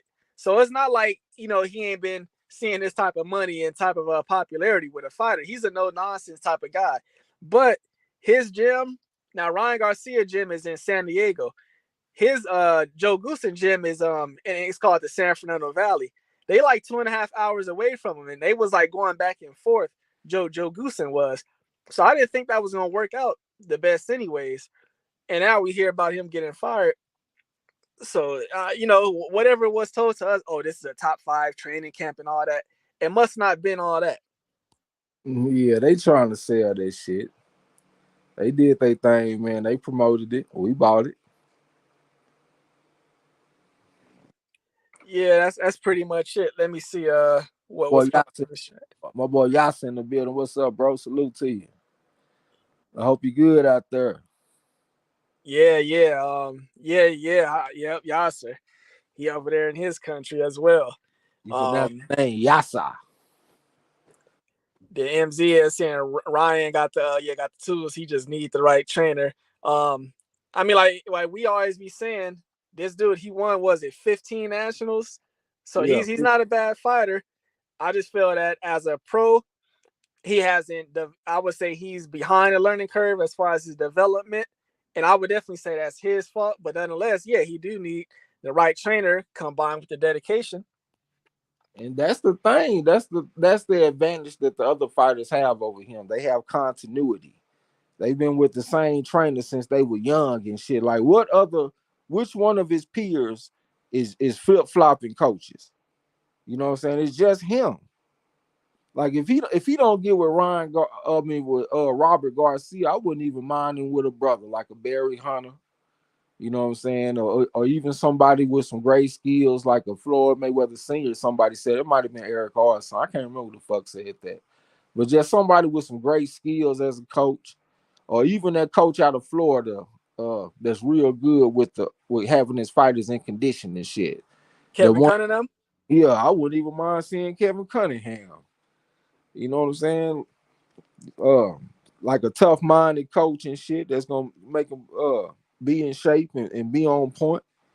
Yeah, you know what I'm saying. But Robert Garcia will probably be at the top. But if not him, I see him with some brothers with some great skills or something. Yeah. Plus, where Robert Garcia gym is, that's less than that's less than an hour away from where Ryan Garcia, Victorville. But I don't even know if his parents live out there anymore. I doubt it. But I mean, it's a little bit more closer to home. Um, but to me, Robert Garcia, like I said, he's just a real good trainer to me. And on top of him being champion before, he also got more experience in these types of fights. He didn't train Maidana twice to fight Mayweather, Brandon Rios to fight Pacquiao, um, Mikey Garcia to fight Spence. So he got experience training guys in these types of fights as well. Yeah, I remember how he had Brandon Rios looking against Mike Alvarado in the third fight. That man looked amazing out there. I never saw Brandon Rios look better. You know what I'm saying? I know Robert Garcia is a good coach, man. Yeah, that's just what the doctor ordered for somebody like Ryan. And plus, like you said, his gym is like a fucking magnet for talent. That's a big thing when it comes to boxing, man. That was one of my favorite things about boxing at Garland Powell. Like it was a big difference between being at Home of Champions with Curtis Coates and being at Garland Powell. Garland Powell had shit, probably 30, 40 fighters in that bitch, and all of them young. You got all kind of sparring partners and shit. It's all kind of action. Everybody in there talking shit. It's all kind of bravado, all kind of testosterone. It was just totally different because the other gym was for professionals. Curtis Coates, he about his money. He trained in Ike Abiabuchi. He trained in Alex Bonema, Marquez Reed.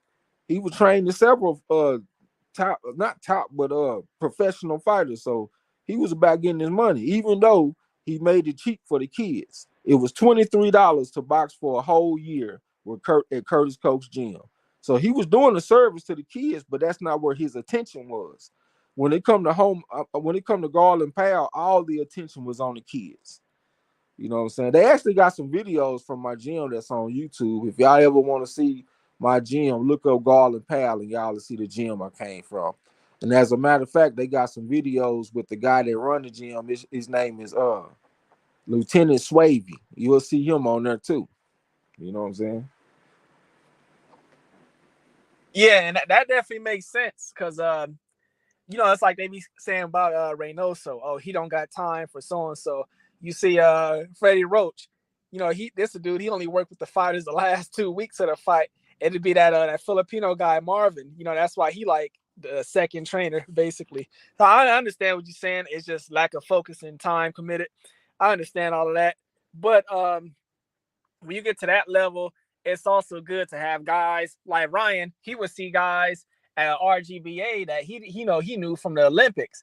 They hungry, still trying to come up in their careers. You got other guys, champions, the Jose Ramirez. Them type of guys is around. So yeah, it would definitely be good. You know Yeah, what I mean? It's just so much boxing knowledge there. exactly. It's just like Mayweather. Mayweather always kept other fighters around him. Zab Judah. What's my man that got all them damn kids? That's a southpaw. He gave Floyd a tough fight early. he got like Chop, so chop, many chop, losses. Chop chop. Chop Corley, Yeah, yeah. chop Corley. He kept him around. He keep his partner Nate Jones around. He keep the old schools, Eddie Mustafa Muhammad. He have his uncles off in there. He just always had boxing motherfuckers around on every level, whether they were youngsters, young amateurs coming up, like a Devin Haney, for example. He'll have established pros. He'll have former champions. He'll have legendary fighters come hanging around. You know what I'm saying? Just all kind of motherfuckers. It was just like a magnet hotbed for boxing, and that just make a great environment when you a fighter, man. It's a lot different than being at a gym that's kind of out the way and ain't nobody fucking with. You know what I'm saying? So I think that'll be good for somebody like Ryan. Go get your ass up in one of them hotbeds where you gotta go to war. Well, not necessarily go to war, but you gotta stand your ground every day because everybody trying to rise up the pecking order. So you always kind of got to be on your shit so you don't fall in the pecking order. You know what I'm saying? Yep. Because Nate Jones, I can't remember the exact story regarding him, what happened with his career, but him and Floyd was amateurs at the same times, and he was pretty good. I think he just didn't make it like to the USA team that year. But yeah, it definitely makes sense. And all these gyms, they usually got those types of guys that's around, that really just know that boxing and got that experience. Yeah, yeah, And I see Nate Jones got his own YouTube channel. I just haven't been able to check it out yet. yeah. I done watched a few of his videos. I didn't know that was his own personal channel, but yeah, he has been doing. I've been seeing videos of his popping up, giving his opinion on upcoming fights and shit like that. Talking about Ryan Garcia and stuff. Yeah. Now, unfortunately, since we talking about this, fighters and stuff, some being overrated. A comment that I seen today in that Discord talking about if Crawford was to beat Jamel and Earl, that makes him a top 5 fighter ever. Yeah, Bo Mac done lost his motherfucking mind saying that shit. But that just lets you know he don't really understand boxing, like the history of boxing. You know what I'm saying? Like the top fighters, like who we gonna take out the top five? That's my question. When you see most people top fives, number one and number two in different orders, you're gonna see Sam Langford and Harry Graham. There ain't no motherfucking debate with that too much. If you look at their resumes and look at all the people they beaten, motherfucker like Sam Langford, he fight against Joe Gans and shit when he a fucking teenager. Barbados Joe Walcott, he fight against Jack Blackburn. All this shit is like before he even 20. These are the type of people that he fighting. How the fuck we gonna compare Crawford to somebody like that? Harry Grell fighting the best of them, man. Crazy ass resume. All of these. What was fuck? I can't even remember. Uh 31-7. I can't remember his record against just straight Hall of Famers. It's just crazy, you know what I'm saying? And we talking about like Henry Armstrong. I mean, come on, man. One dude said that he said it's gonna be that high because he'll be undisputed at 135, 147, and 154. He said that that's never happened before. Well, have you ever heard of Henry Armstrong, a man that was undisputed in 3 weight classes at the same damn time? You know what I'm saying? Fighting good fighters too. He fight against Barney Ross. He fight against Lou Ambers and Petey Salone and all these motherfuckers, man. All these great fighters. We talking about Joe Louis. I mean, come on, man. The longest reigning heavyweight champion of all time. Motherfucker had 25 title defenses. In one of the biggest fights of all time when he went out there and beat Joy Maxim. Not Joy Maxim, but Max Smelling in the rematch. Like, come on, man. And then we talking about Muhammad Ali. We talking about Sugar Ray Robinson. And like all of these fighters, who are we going to take out for Terrence Crawford to be in the top 5? It doesn't make any sense. We can't even really put him in the top 20 if you break down the fighters. Because we talking about people like Ezra Archie Charles. Moore's, Who? like your Archie Moore and them type Yeah, of I was just guys. about to say him. Archie Moore. We talking about Ezra Charles and people like that. Like, come on, man. That dude don't compare to these folks. Hell, Mayweather ain't even in the top 20. Hell, most lists you see have Mayweather like in the 30s and 40s and shit. So now Terrence Crawford, I'm sorry, but he will not leapfrog all of these great fighters and make the top 5 of all time just because he beat Earl and he beat Charlo. I'm sorry. I just feel one. I mean, we all know this is a whole different era. For example, it's not as many wasn't as many belts available back then, and then it's also ways, it's politics. Even though you have politics back then, it's just different as far as how these belts come about.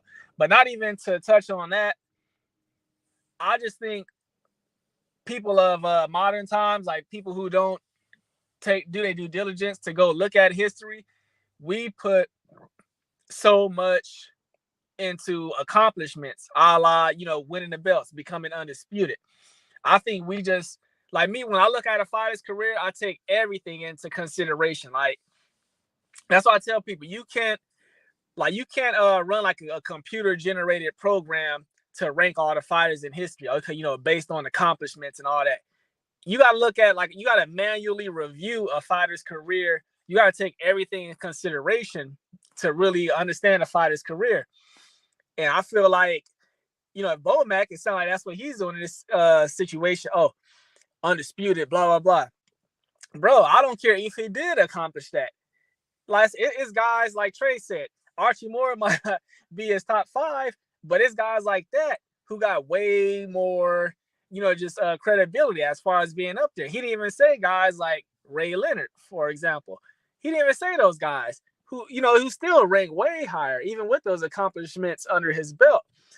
I just think this is an era where, we just put way too much emphasis on the accomplishment. Trey always bring it up, and I gotta agree with him. The Crawford undisputed at 140.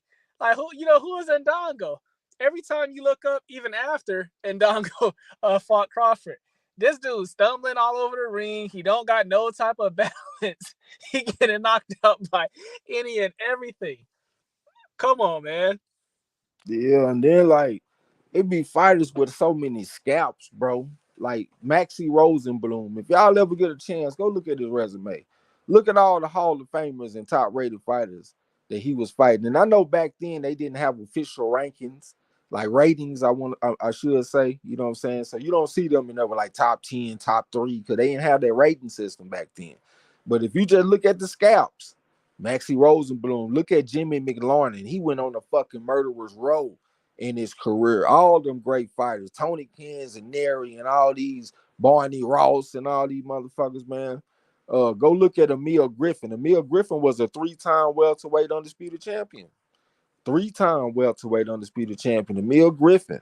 You know what I'm saying? Go look at his shit. Like Ezra Charles, like we said, he had a very deep resume. Like if you look at somebody like Crawford and compare him to these guys, it's really laughable. You know what I'm saying? Like he's nowhere near comparing to these people. If Crawford was to retire today, he might be in the 90s all time, and that's not even insult to him. It's a lot of history in this sport, man. So if you in the top 100 of all time, that's a hell of a feat. You know what I'm saying? But he nowhere near top 5. Well, I'm gonna tell y'all. Okay, just for example, I was looking at it's a guy that we respect a lot, hardline boxing. I mean, we got to agree with everything, but in one of these lists that he compiled, in his top 100, you had guys like Shane Mosley, who wasn't even in the top 100. So I'm just saying, use that as a comparison to try to really gauge where any of these guys today are, when you want to, rank them this, that, high, whatever, regardless of, like I said, the undisputed accomplishments. Like to me, you got to just take everything in consideration, and nonetheless, you really can't compare if you don't know who are you comparing them to. Yeah, as we see, most of us, we only know guys from, let's just say, like the 2000s. So it's easy to say, well, Crawford is a top five, or this, blah blah blah. But I think you just need to correct yourself and say, since this era. That's just the problem I'll be having with stuff like that. I don't care, who feel what about Bo Mac. You feel he a great trainer and all that.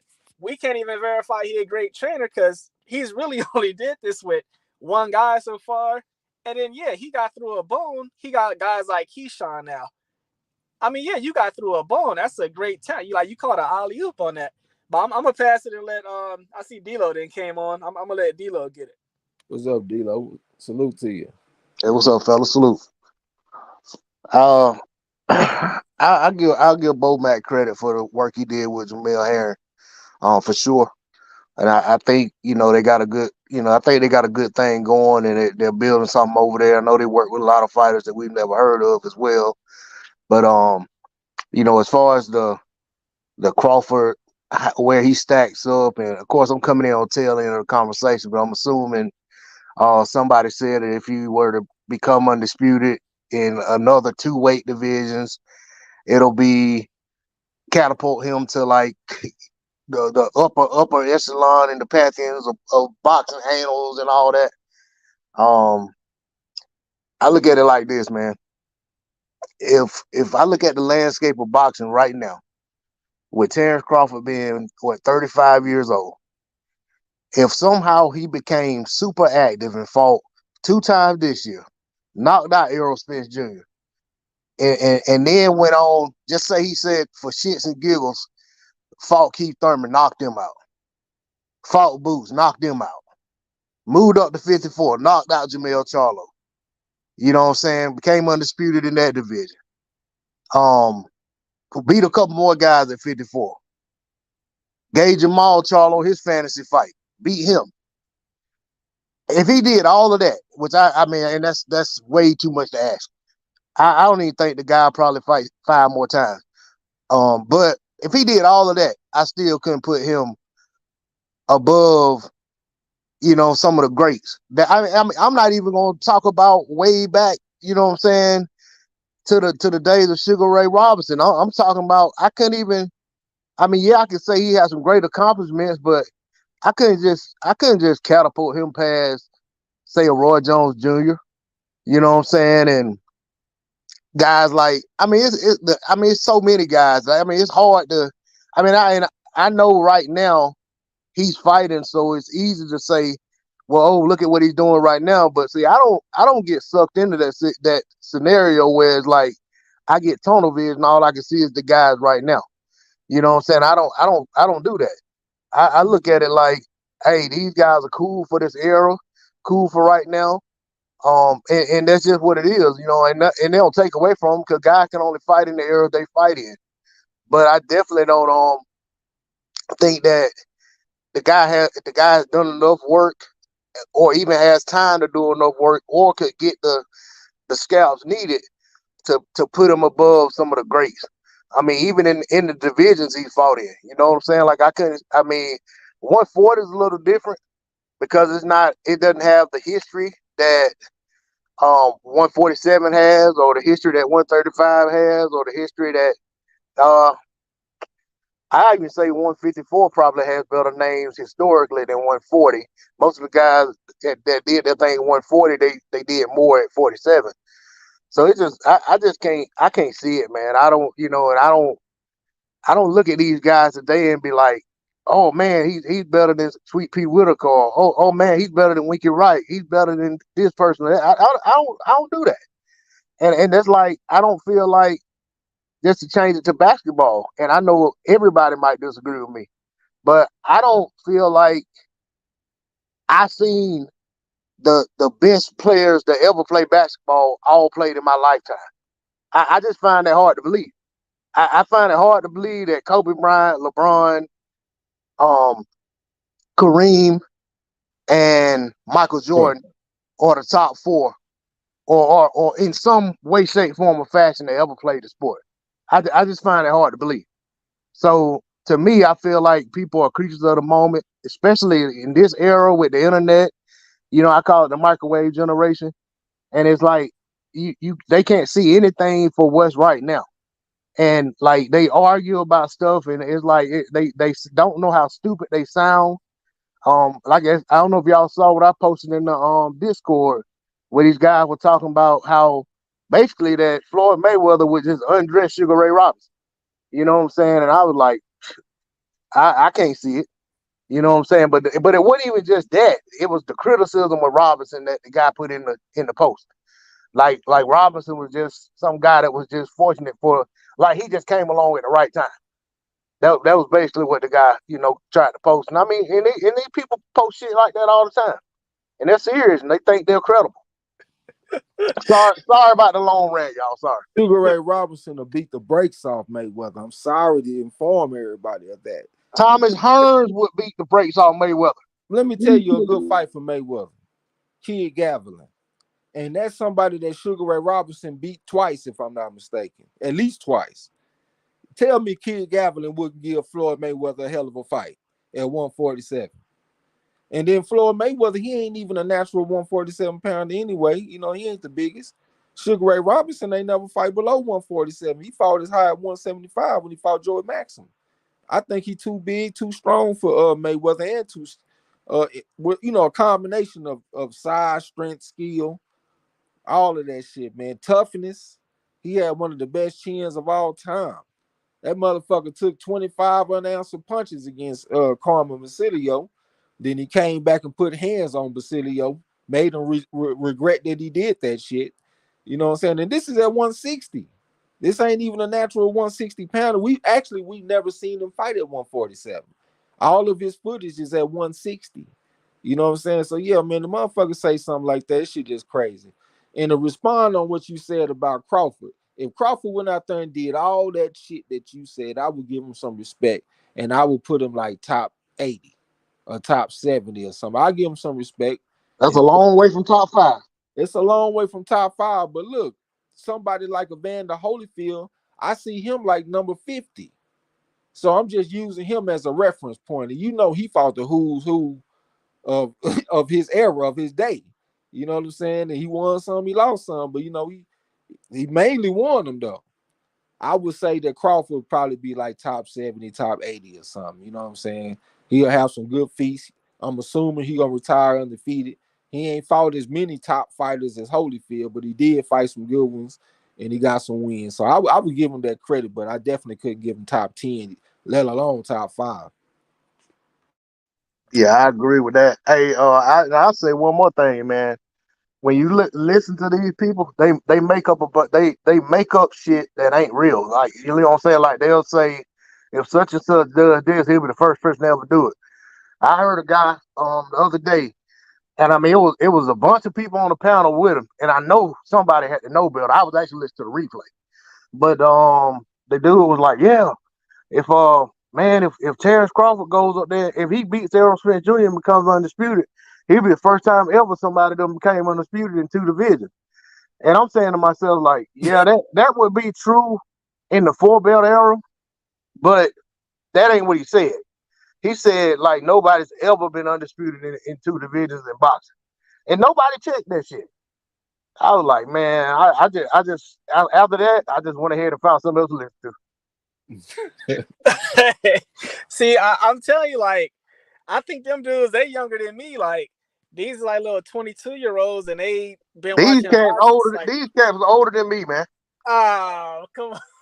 Hey, because I seen on that one post, the dude posted, oh, Ray Robinson, he didn't start boxing until he was 16. I'm like, homie, I've never read that. I've actually read the story where, he had to steal his friend's ID. Yeah. Hey, I'm gonna go back on that and I'm gonna show y'all what I said on the post. I said, basically, this is what I said, trying to remember it off the top of the dome. I said, you need to go back and look at what Sugar Ray Robinson did when he got in those tournaments. And I said, furthermore, I said, he basically was younger than everybody else, and that had something. And thus, why he's called Sugar Ray Robinson, because he, you know what I'm saying. I didn't go into the details. I was like, I ain't finna educate these motherfuckers. But you know what I'm saying. The reason his real name ain't Sugar Ray Robinson. Ray Robinson was another fighter that they basically let him use his name to get in the tournaments because the other guy was 16. I think he was 14 or something like that. You know what I'm saying? Somewhere along in there. So it was like, you know, these guys just talking and don't know what the hell they talking about. 85 with 69 knockouts, 40 in the first round. Sugar Ray Robinson, aka Walker Smith, and they think he for play out here. What was that motherfucker like 121-2 or some shit with his record at one point? Like, come on, man, this is Sugar Ray fucking Robinson, and they crazy. They talking about Tank Davis to be Roberto Duran now. Like, damn, do you know about Roberto Duran? Like, we talking about Roberto fucking Duran from Panama. You know what Nope, I'm saying? they don't know. Yeah, I done seen all-time list with Roberto Duran in the top 10. And ain't nobody arguing with him either. I just seen him as high as like number 6 or number Hey, and 7. where do you usually see him at on lightweight lists, Trey? What'd you say? Where do you usually see him at on lightweight lists? Shit, number 1 or number 2. Well, Like, he be up there pretty high, man. He be out of the Roberto Duran, Joe Gans, Benny Leonard, and sometimes you might see a little bit of Sweet Pea Whitaker, you know what I'm saying? But the big 3 are definitely Duran, Benny Leonard, and Joe Gans. I've never seen a all-time great lightweight list that didn't have him top 3. Yeah, that's the big 3 right there. All day. That's Roberto Duran, and he ain't just stay at no goddamn lightweight. You know, he down there fighting Antonio Cervantes. He fighting against Ken Buchanan. Of course, he fought against Sugar Ray Leonard. He fought against Thomas Hearns. I know he got knocked out, but he still fought the man. Fought against Marvin Hagler, Davey Moore. Whooped the shit out of him. As a matter of fact, I watched that fight today when Duran went out there and put them hands on Davey Moore and got his ass out of there in 8 rounds. You know what I'm saying? This is Roberto fucking Duran. He was 50 years old fighting motherfuckers like Hector Camacho. Like, that's a fighting machine, man. Tank Davis can't beat no Roberto Duran. I hate to break it to you. Yeah, MZ, he in the chat agreeing with you. I mean, I you know, we all agree with you. Eric R, he agreeing.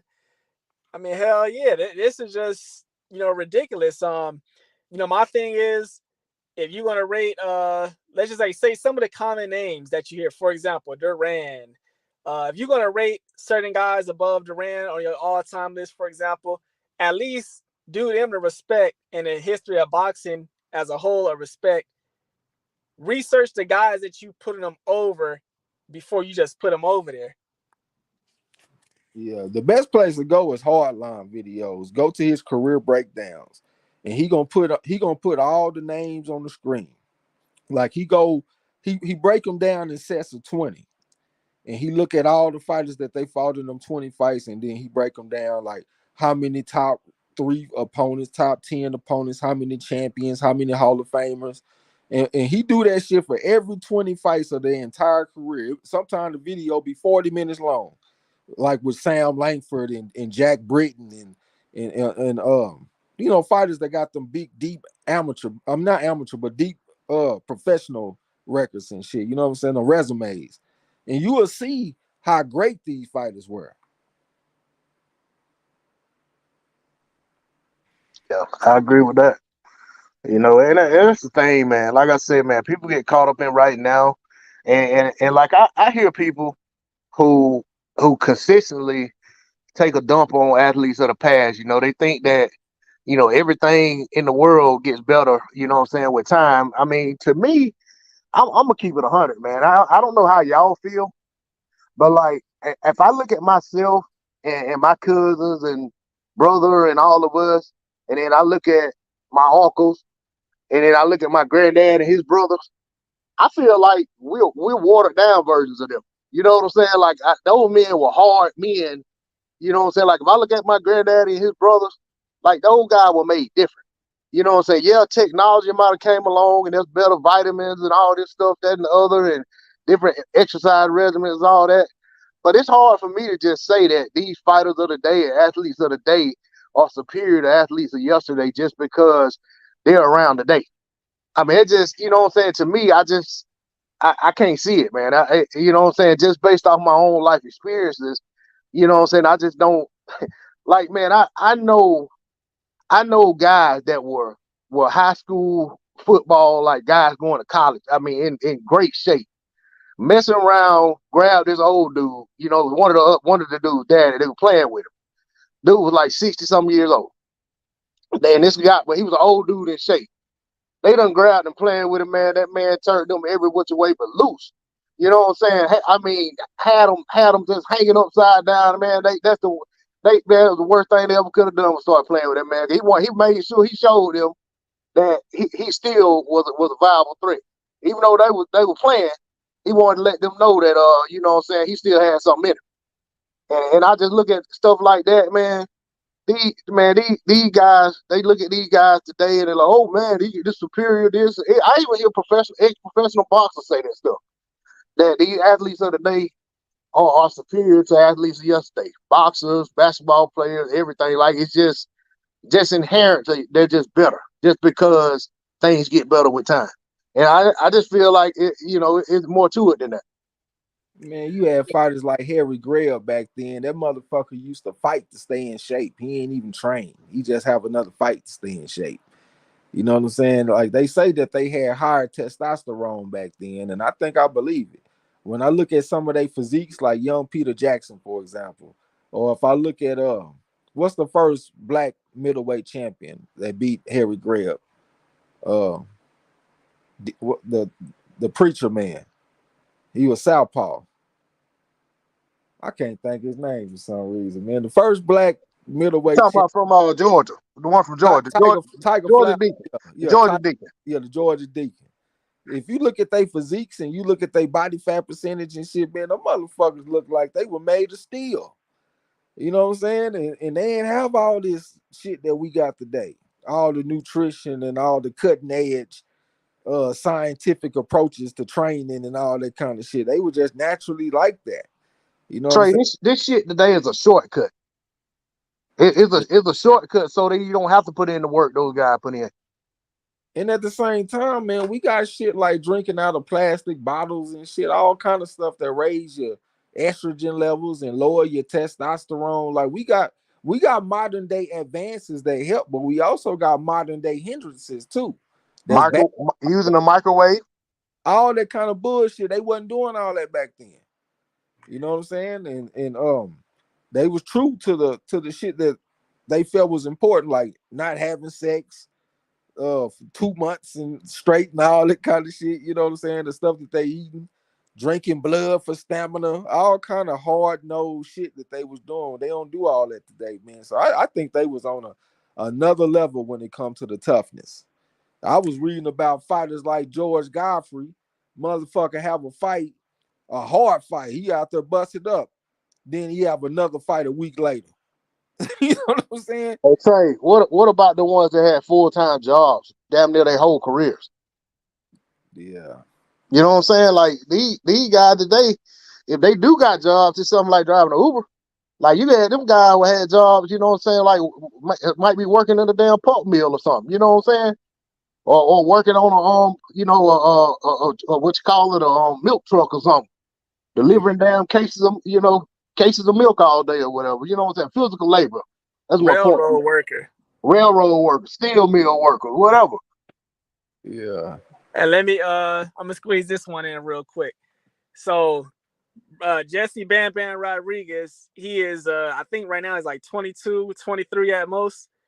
So y'all know he fought 3 times last year, and he was actually, they were talking about him fighting 4 times last year, which would have been in December. He last fought in September. They said because of his performance, they could see that he was looking kind of sluggish, and he said fighting 3 times a year wore him out. Now that's a dude that's, like I said, at most 23 years old, and he's saying fighting 3 times a year was too much for him. I'm gonna just let that sit on y'all. I Yeah, I saw that. Go ahead, Trey. I could kind of understand where he coming from because he was going up and fighting the biggest fights of his life. It wasn't like he just went up and fought 3 guys and that was it. I mean, he fought Carlos Quadras, he fought Srikase on Visa, like people like big time motherfuckers, you know what I'm saying? And then he had to go down in weight. Well, now he had another fight after that, and then he went down in weight. You know what I'm saying? But he was having like some of his biggest fights of his life. So it might not necessarily been like a physical thing. It might have been like a mental and emotional thing that was kind of draining on him. You know what I'm saying? Because he like that first fight with Quadras, like I think he stepped in like on short notice or some shit to fight that guy, if I'm not mistaken. I might be wrong, but it seemed That's like right. yeah, so that might be kind of emotionally draining. You be kind of thinking to yourself, like, should I be doing this? Should I not be doing this? Am I ready for this? And he going with it anyway. You know what I'm saying? He went on ahead and had the fight. He won the fight. He did extremely well. But I can understand why it would be kind of draining on him. You know what I'm saying? And then at the same time, his last fight, he did suffer a broken jaw. So I don't know if that got anything to do with him overworking himself, like with all the sparring, all the rounds, and having fights and all that kind of shit. Is it taking a toll on his body? I don't know. But he did have a broken jaw in his last fight, you know what I'm saying? But I can kind of understand where he's coming from, even though I understand what you're saying. In comparison to the fighters in the past, like Harry Greb had 1 year where he had 37 fights, and that wasn't even the most fights he fought in a year. He had another year where he fought like damn near 50. I can't remember the exact number, but he had 1 year where he went 34-3. 34-3 in one fucking year. And somebody like Bam Rodriguez is saying, nigga, I had 3 fights and that's too much. So I understand where you're coming from. You know what these jokers will tell you about that? They wouldn't fight nobody. Oh, they were just picking people out the crowd. You know that, like they hey, and I always, my rebuttal to that always is, even if they weren't fighting the very best guys in all 30 of those fights, that's 30 fights in a year. Out of those 30, some of those guys were legit threats. A So lot if you say a third of them, that's 10, 11 fights, 12 fights. You know what I'm saying? Potentially, that were guys that could have had a legit chance to beat them in a year. But then not only that, you getting right back in the ring, fighting another guy that's just a no tune of. Okay, if you say Joe Louis had the Bum of the Month club, well, he still had to fight those guys. You know what I'm saying? And they had a chance. They had a chance. I ain't gonna say they were the elite, but they had 2 fists, and they were not trying to win. I mean, some of them guys were pretty decent fighters, though. I mean, Right. Primo Carnero, Tony Tuton Galento wasn't just the worst. You got Billy Conn off in there. Billy Conn did very well when he fought against Joe Louis. A lot of people say he almost beat him until he got stopped in, I think, the 13th round or something like that. You know what I'm saying? So we call it the Bomb of the Month tour, but it wasn't just a whole bunch of terrible fighters, though. Right. But Right. yeah, Harry Greb, 31-9-7, I think. And I think that's his record against Hall of Famers. That's just against Hall of Famers, bro. 31-9-7, man.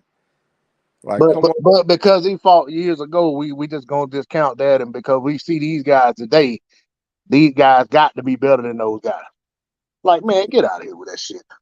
Yeah, I'll match Harry Greb, but with anybody at middleweight, man. Him and Marvin Hagler would have been a great fight. That's a fantasy matchup that I'll never see, but man, that's a great fight.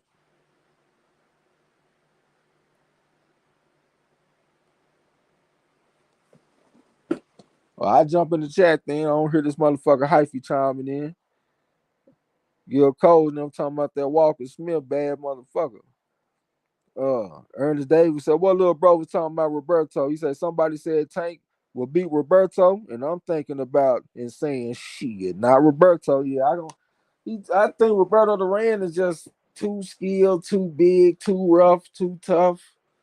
You know what I'm saying? I mean, anything can happen. I'm not gonna discount Tank's talent. You know what I'm saying? He's a very talented person, but he hasn't fought anyone on Roberto Duran's caliber to make me think that he will beat Duran. You know what I'm saying? Especially with the style that he has now, because he has a more conservative type of style. To be honest with you, I know he gets a lot of knockouts, but he's really not one of the most exciting fighters to me. In my opinion, his fights are actually kind of boring until the end. Like he just do a bunch of moving around and smiling. Like he got the ring generalship. He gonna be moving east, west, north, south, and he gonna be smiling. Then he might attack every now and then. And all of a sudden, boom, he'll catch him with something out of nowhere. Yeah, usually the other guy's bringing all the action. Yeah, the other guy bring the action, and then he find his moment to explode on him, or he might get behind in the fight to where he just gotta go get a knockout, and he'll turn up on him and go get the knockout. You know what I'm saying? But I don't think that type of style is good for Roberto Duran. I just think he's too active. He gonna be throwing too many punches. He gonna be outworking you. At that weight class, he had a hell of a chin. He was getting knocked out once he got up to like 160 and shit like that. You know what I'm saying? Down at 135 and all that, he wasn't getting knocked out. You know what I'm saying? So I just think it'd just be too much for Tank, man. I think he'll be down on the cards, and then when you do his Tank Davis turn up, I just don't think it's gonna turn out good for him. I think he'll lose on points. Or he might end up getting stopped his motherfucking self, even though I got respect for his chin. So I say that he'll lose on points. How if you say, Trey, give me 20 minutes. All right, we got you. I ain't even know you was gone. Eric Ross said Roberto was a very skilled ass boxer, let alone the nigga that can break something off your knee. Yeah, he going to the body too, man. He be countering to the body. Motherfucker, man, when you got a fighter that counter to the body, that's dangerous. Hell, we just seen what Tank did to Ryan with a counter shot to the body. You know what I'm saying? Like, man, that shit ain't no joke. So I gotta take Roberto Duran. And like I said, I see him top 10 on list and I don't hear no complaints. Like, who the fuck gonna argue with Roberto Duran at number 6 and number 7 with his resume? He at the very least gonna be in a top 20. Somebody who ain't doing nothing but looking at losses, and that's what a lot of these fools be doing, because they don't know no better. Yeah, that's true. And that's one thing why I'm glad that we do like the history trivia and stuff on our channel, because even me, like I used to give Jack Johnson shit about his resume. Because I was just thinking about like Stanley Ketchel. I was thinking about Tommy Burns, Jim Jeffries, and all that kind of stuff. I wasn't even thinking about Sam Langford and fucking Joe Jeanette, Sam McVeigh, Joe Troinski. He was fighting against what's the white dude name that was fighting everybody? Fireman Jim Flynn, George Gardner. That was a hell of a win for him too. I want to say he fought Mike Hart. Um, Man, there's a lot of good fighters. Klondike, that motherfucker fought Denver Ed Martin. Denver Ed Martin is very underrated, man. He had a Achilles heel, which was his solar plexus, but Denver Ed Martin was a bad motherfucker. Um, Shit, I can't even think of all them fighters that Jack Johnson fought. Man, Jack Johnson has a very deep resume. I didn't even realize that shit. So after I've been learning about him, that make me give him his credit. And we're gonna be back on the trivia tomorrow too, y'all. So if y'all want to fuck with the trivia, pull up. It's mainly gonna be modern day trivia though. You know what I'm saying? I got like 70 questions, or I think I got 73 questions. 45 of modern day boxing and 28 are boxing history. You know what I'm saying? And I also got to say salute to this motherfucker D-Lo. I challenged him. I told him I needed him to come back with something this season. He got off to a good start. Won't nothing make me happier than to see this motherfucker go get first. Lala D is doing very well. She up there got action at first. I would be happy to see her get first too. Gil Coles, he went out there and kicked my ass 2 weeks in a row. I'm a slow starter anyway, so I ain't even surprised. Till the victor goes the spoils. He over there talking, he called himself Gil and Steel Coles and all that kind of shit. But I think he in 13th place or something. He got a chance to go get first place. That'll make me happy. I don't be wanting nobody to do bad. I just be wanting to beat you, motherfuckers. You know what I'm saying? But I got to give y'all props. I will be joining y'all very soon. Don't even worry about it. Let me go get it. I'm gonna take a look. I didn't even plan on getting this motherfucker having to do some work. I was just gonna get on this motherfucker and help out a little bit. You know what I'm saying? This shit got me feeling like we doing a live stream on the corner. Let me Hey, look at. what's going on? Man, my bad, man. I was trying to do something else right quick. Oh, it's all good. I was Yeah, just. I was trying to give you time to get through the chat, man. I didn't want to interrupt you. Oh, it wasn't no a lot of comments in the chat. Yeah, I can't see it on when I'm on here. I can't see it. Um, But yeah, man, I just, with it back to this whole, situation, man, like I said about, people trying to undervalue and water down these guys, man, I mean, it's natural to have a greater appreciation for what you see, what I'm saying, what you saw with your own eyes and things like that, what I'm saying, then going off of what somebody told you. Like you said, we never saw footage of Sugar Ray Robinson at 147, but we can go back and look at who he fought and look at his record. And we can look at who those guys fought and their records and stuff like that. So, to me, I feel like, the proof is in the pudding. The evidence is there to substantiate him being.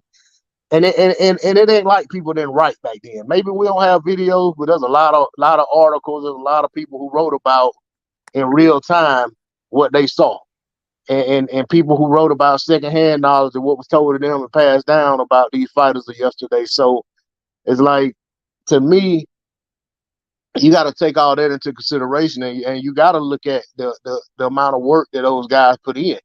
You didn't have guys, retiring with 32, 34 fights. You know what I'm saying? You had guys, like you said, having fought 34, 35 Hall of Famers in their career. And then fought a whole bunch of other guys, who might have been on the fringe, on the cusp of being Hall of Famers, but just hadn't quite made the cut, or just didn't quite make the cut at the time. You know what I'm saying? And with the Hall of Fame, almost in every sport, the more time passed, since you ended your career, the harder it is to get in the Hall. So if you retired around the time with all these other all time greats, only so many of them get in the Hall of Fame. And then as the years go by, you got more and more guys, adding to the list of retired fighters. But these are newly retired fighters, and the voters and writers and all that, they're looking at, or they just saw these guys. So, they're definitely not, saying, well, forget about these guys. Let's go back and 60 years and this guy didn't make it in the Hall, but he deserves to be there. Let's vote him in first, because it don't really work that way. So there's a lot of guys that these guys fought that may not be Hall of Fame fighters, but they were Hall of Fame worthy fighters. They Like were right Jack there with Blackburn. those guys. Like Jack Blackburn. Exactly. So, and that's what I'm saying. And you can look at those guys, man. If you look at some of them guys that didn't make the Hall, and you look at some of the guys that are in the Hall of Fame from the modern era, and you probably could, if you were being just, you say, well, honestly, if I had to pick right now, I would have picked this guy over that guy, and that's just the reality of it. So I definitely, feel like these guys, what I'm saying, for one, we owe it to them to not let, I feel like it. I feel like we owe it to these, and not only us. I mean, these current boxers and writers and stuff. You know what I'm saying? Not to just diminish and be dismissive of what these older fighters, in the earlier stages of the sport, the things they done and the accomplishments, and you know basically what they put the sport on their back, and that's why the sport of boxing was so huge back then. Of course, a lot's changed. These other sports are taking off. Network television isn't as interesting in boxing as it was back then, but I mean, my goodness, had those fighters not put in the work they put in, these fighters wouldn't be eating the way they're eating right now. They wouldn't be able to. They wouldn't be able to live off a fight 2 times a year. So, I just feel like, what I'm saying, it's like people just try their best to forget about it. That's why I like the work the scrapbook does. You know what I'm saying? And I think it's titled exactly the way it should be titled. Because if it weren't for people like him, people like us to maybe a lesser extent, keep, not letting people forget, man, people would forget about these fighters, and it'd be like, they were just some guys that did something years ago and nobody cares about it. Yeah, yeah, yeah. Yeah, man. We gotta keep the boxing history alive. You know what I'm saying? I done got locked into this early 1900s era and shit back in the AC Charles AC Smith and Morris Harris and all the motherfuckers. Um George Godfrey, Peter Jackson, Black Bill, Frank Craig, Harlem Coffee Cooler, uh, the Joplin Ghost, all the motherfuckers, you know what I'm saying? I just think that's a player ass era, man. I done got caught up in that shit. So a lot of my trivia questions right now, they're gonna come from that era. I think that's the way I'm gonna attack it. I'm gonna attack this trivia era by era. You know what I'm saying? And we're gonna do it like that. Yeah, that sounds pretty cool right there, man. And I think as far as I know part of you doing the trivia is also, you know what I'm saying, educating in a way, you know what I'm saying? So I think as far as like people being able to retain the information, if you're doing one era at a time and then kind of moving up and moving up and moving up, jump around, but whatever, I think that the connection will be made that okay, these fighters fought around the same time. And it kind of helps to retain that information and remember, you know, who was who and what time and who was fighting and who else was fighting and you know who was in what division and things like that. Whereas when you jump around from like 1910 to 1980 back to 1930 the 40s, you know, it's kind of hard to, you know, say it's kind of hard to remember who fought when and where. And Exactly. yeah, And plus, that's my fee. Like I'm working hard on the trivia, so my fee is we gonna have to work on what I'm interested in at the time. Right now, that's the era that I'm interested in, so that's what we doing trivia on. When it comes to the modern boxing, the amateur backgrounds, I got amateur records for most of the questions because that's for me. That's what I'm interested in. So if I'm gonna do the work, y'all got to suffer through the amateur records. You know what I'm saying? So we're gonna do it. Eric Carr said that nigga called himself the Wizard Slayer. Yeah, to the victor goes the spoils. I can't say shit. He went out there and beat me. You know what I'm saying? But I really beat my own self. Cause like last week I had that fucking draw and I had took it off and shit. Both of those fighters have a common opponent and they both got a majority decision over that guy. And that had me thinking, well, hell, this probably gonna be a draw because they both neither one of them had much power. So I was like, this probably gonna be a draw. But I went on ahead and took a side and shit because I don't never pick draws. But that was that was that was my victory over Gil Coles right there. And then we had another fight. It was a guy that was a 4.5 on my scale. He had fought against this guy, this black guy. I can't think his name. Fuck, I can't think his name. But the guy that I took, he was from Ukraine. But the only thing is, he was coming off a year layoff. So I kind of beat myself on that one. And I picked against the hometown guy. So I really went out there and beat myself. But it's all good, though. I'm going to come back with something and get better. That's all we can do.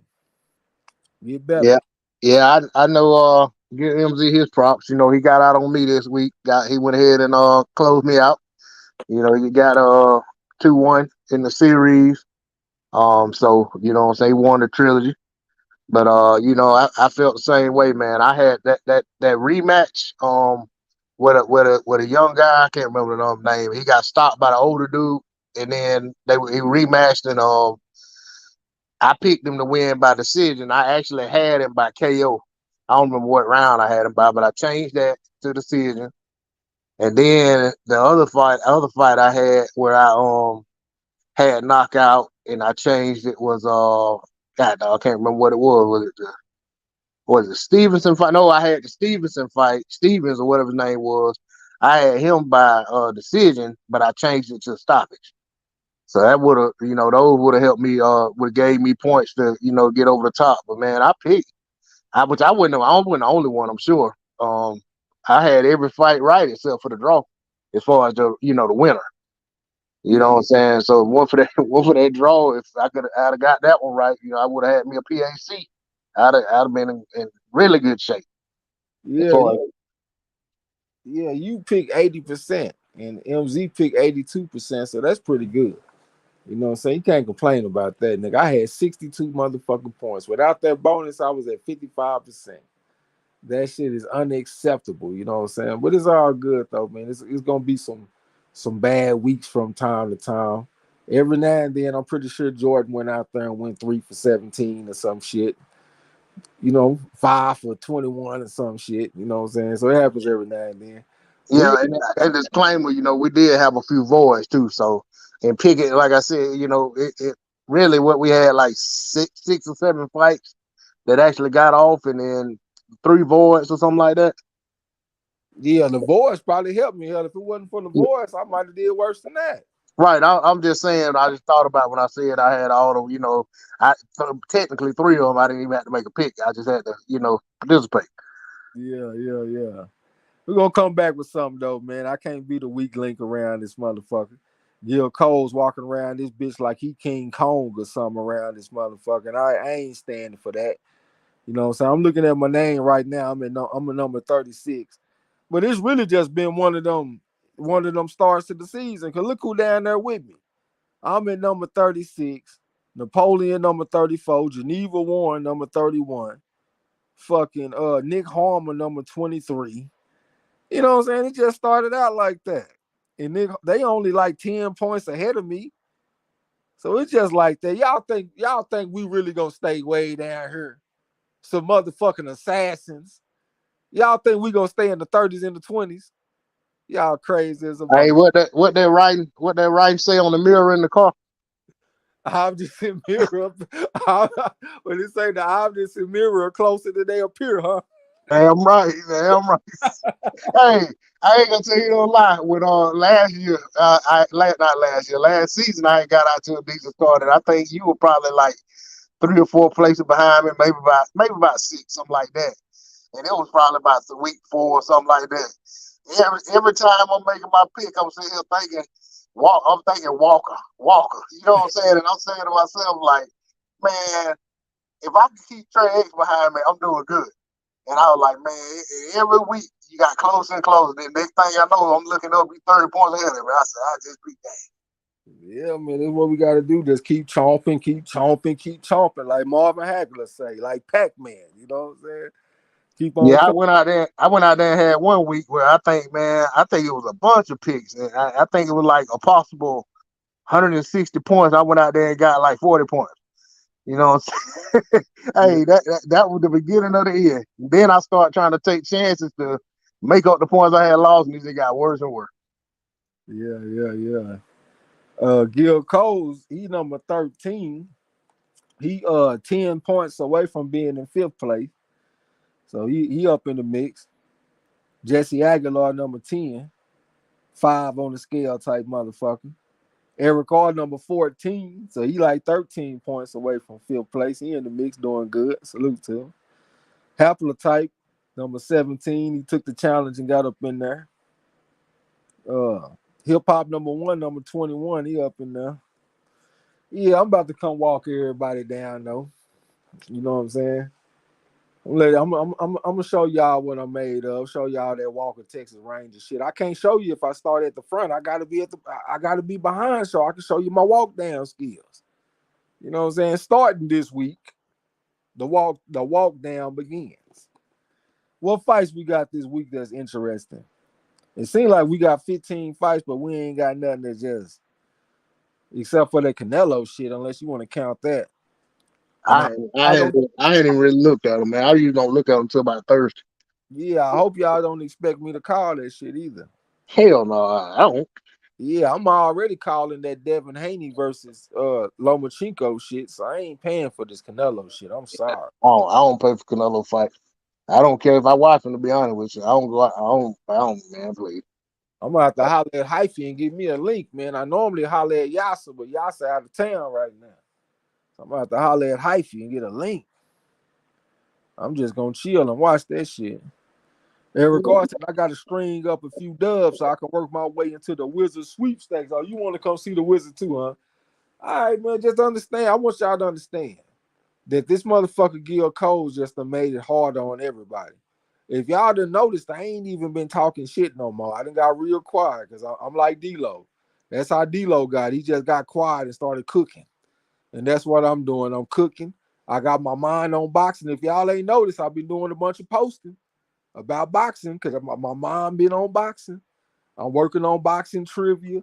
I got 70 questions. Well, I got about 73 questions all ready for the trivia tomorrow, nigga. My mind been on boxing. Y'all asses in trouble, nigga.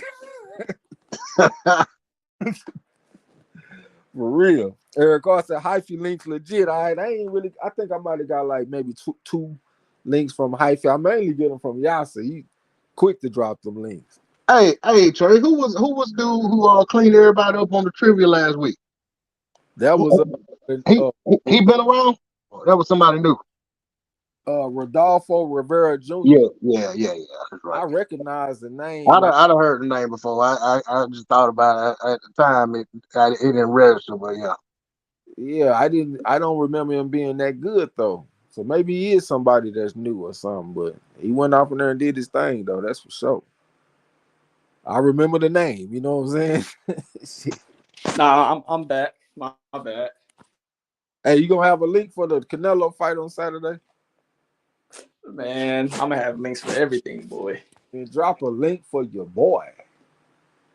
Yeah, drop me a link on Saturday so I can check the fights out, man. I'm I gonna got a link for the connect. I'm gonna tell y'all the fight that's gonna be on my bad. Go ahead. Nah, go ahead. I was gonna say it's gonna be a fight that I'm interested in. Steve Park versus Gabriel Valenzuela. That's gonna be on the undercard for Canelo, if I'm not mistaken. Yeah, I think it is. That's Yep. interesting. Steve Park is that big motherfucker Montana Love fought. This dude, Yeah, it was. that's a fucking giant, man. The only dude, Yep. the only man to beat him is Tim Zoo at 154. That's not even his fucking weight class. The man fights at 140. He was so much bigger than Montana Love, man. Love just didn't know what to do. He had to clothesline this motherfucker, man, to get him off of him. I think that's gonna be a hell of a fight, man. Him and this Valenzuela. That Valenzuela pretty tough. He's been in there with some good fighters. As a matter of fact, Valenzuela is the favorite. But I'm very interested in that one, man. That's Yeah, Steve, that Steve Spark dude, man. You gotta watch him, man. That's a fucking giant. He probably got action at beating all the motherfuckers at 140 because he's so much bigger than everybody. He is a, I hate to call him weight bully because I feel like they all weight bullies. Every fighter in the game fights at the lowest weight class that they can, so they can have an advantage. But shit. If I call anybody a weight bully, it's gonna be this guy. yeah. I think this is probably the quietest, and they've been getting quieter and quieter to be honest. But I think this is about the quietest I've ever heard discussions around a Canelo fight. Like I ain't seeing or hearing much of nothing anywhere about Canelo's fight.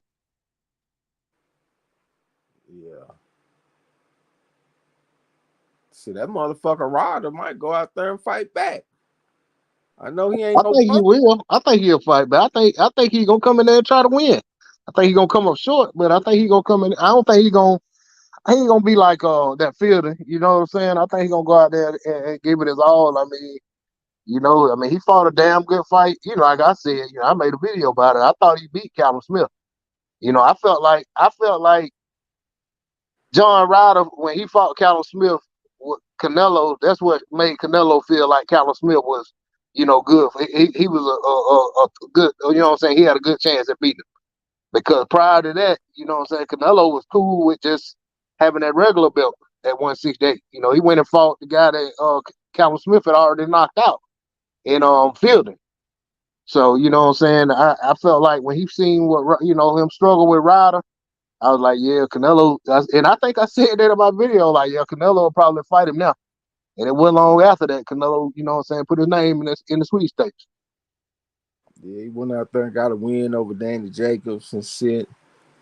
Yeah, you pretty tough fighter. The only thing about Canelo, I've seen Canelo land counter punches on Southpaw before. And that worried me for Ryder. Like when I saw Canelo fight against Billy Joe Saunders. The way he was able to land on counters on Billy Joe, did he hit him with that hard uppercut and broke his eye socket and shit? I got to think that Canelo probably gonna stop this motherfucker. Yeah, that's what I'm thinking too. I've been thinking that ever since they made the fight, like, yeah, it's gonna be a stop, but I think the dude's gonna come to fight though, you know what I'm saying, which is probably gonna make it happen quicker, to be honest. The damn show ain't pay-per-view worthy though. No, I ain't paying for it. Canelo versus John Ryder? Hell no. Nah. You gotta be You know the motto. Once pay per view, always pay per view. That's the new motto today. We put somebody on pay per view. Look at Rolly. Why in the world is Rolly on pay per view? Because he was on pay per view with Tank, and they claimed the thing it didn't even do good number. hold on, But that Rolly shit is on pay-per-view? I think it is. Hyphen can tell you. But Hell nah, that shit ain't on pay-per-view, D-Lo. Hype, are you there? Man, cut that shit out. Nah, the Rolly fight not on paper. Yeah, I'm about to say, cut that shit out. Man, I ain't heard it was gonna be on pay-per-view, man. I thought it was. Okay. Don't be up here spreading no disinformation. Sorry. Yeah, no Sorry. Hey, my bad. My bad. I thought they was putting them on pay-per-view, man. fake news, motherfucker. Don't be having. No, it ain't like that. Man, don't do that, man. Come on, man. How you gonna do me like that? Yeah, you think you have me over here thinking that shit gonna be on pay per view because I had looked on the schedule and I was I like, well, saw that. Hey, somebody done got me. Cause I saw it in hell. I just thought that was the case. They was talking about me on pay-per-view shit. yeah, because I have a lot of. But you know, it's real close to time for that fight. Well, if it was gonna be on pay-per-view, I'm sure it ain't now because the other guy came out. But they would have been advertised by now, and I ain't seen no advertisement, so it can't be. Yeah, because I was like, man, we ain't really got a lot of material to call, and I was like, well, hell, we might have to call the Rolly fight. When you said that shit, I was like, man, ain't this a bitch? Well, I was thinking they was trying to get us like Luis Ortiz against Charles Martin or something like for the 39.99 or something. You know what I'm saying? I don't want to pay none of that shit. Nah, I don't want to pay $19.99 for no damn some of these damn fights. Square business. Yeah, nah, that can't be no pay-per-view. Nah, hell no. Eric Carr said, I still got Marlo problem. Yeah, they got an immediate rematch. Marlo got him the first week. Pecos Bill said, hold on there, X. I ain't did nothing to nobody.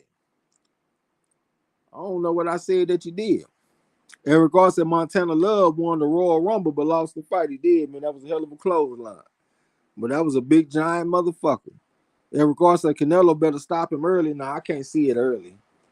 I could see it like round 10, something like that. Maybe round 8. You know what I'm saying? But I can't see it early, though. Ryder too tough for that. And plus, he a southpaw. Short of southpaw. Yeah, I think he got some staying power. What y'all think? Y'all think Canelo gonna stop him early?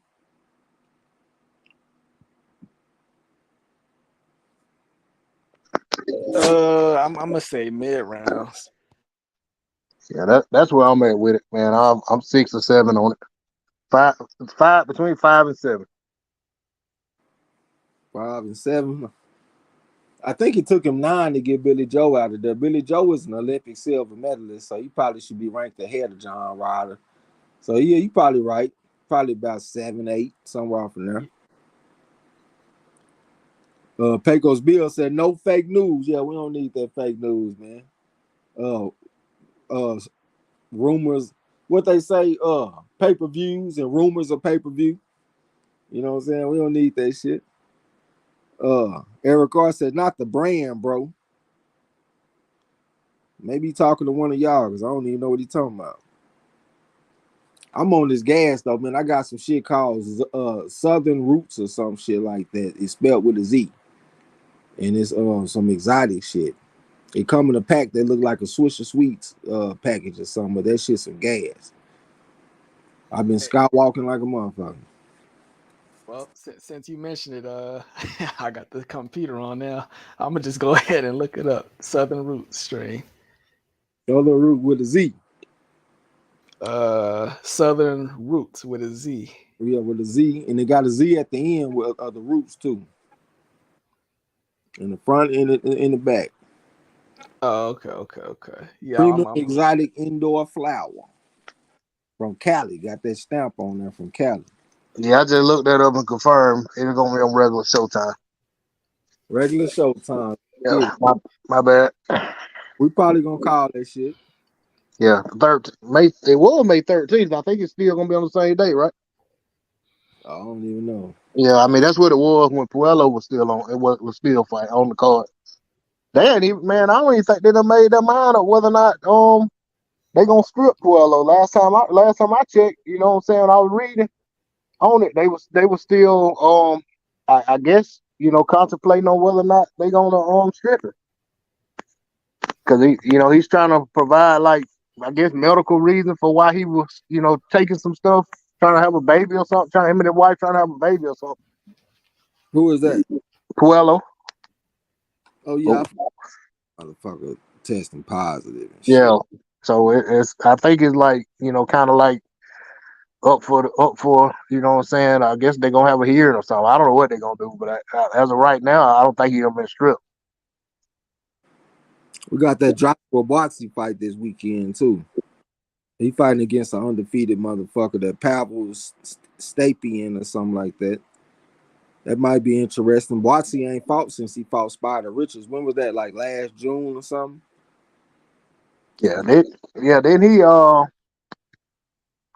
why has he been inactive? I was finna say then he go with a different promotional company, but that wasn't him. That was Nah, it was him also.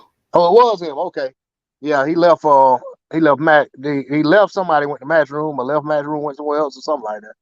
Matter of fact, he hasn't fought since around the 21st of May. Because me and Yasa, we had bet on his fight with Spider Richards. We had bet on that fight, and we bet on the Alan Babish versus Adam Balski fight, and those were on the same day. That's the fight where Babbage had his first distance fight, right? First distance fight. Yep. Yeah. And Bossy went out there and had a good fight against Spider Richards, but shit, he coming off a layoff, man. We'll see about this motherfucker. Hey man, what y'all think of we talking about the UK guy? What you think of Cordino? Y'all like him? I like him. I Man, think he's I think he's something serious. I like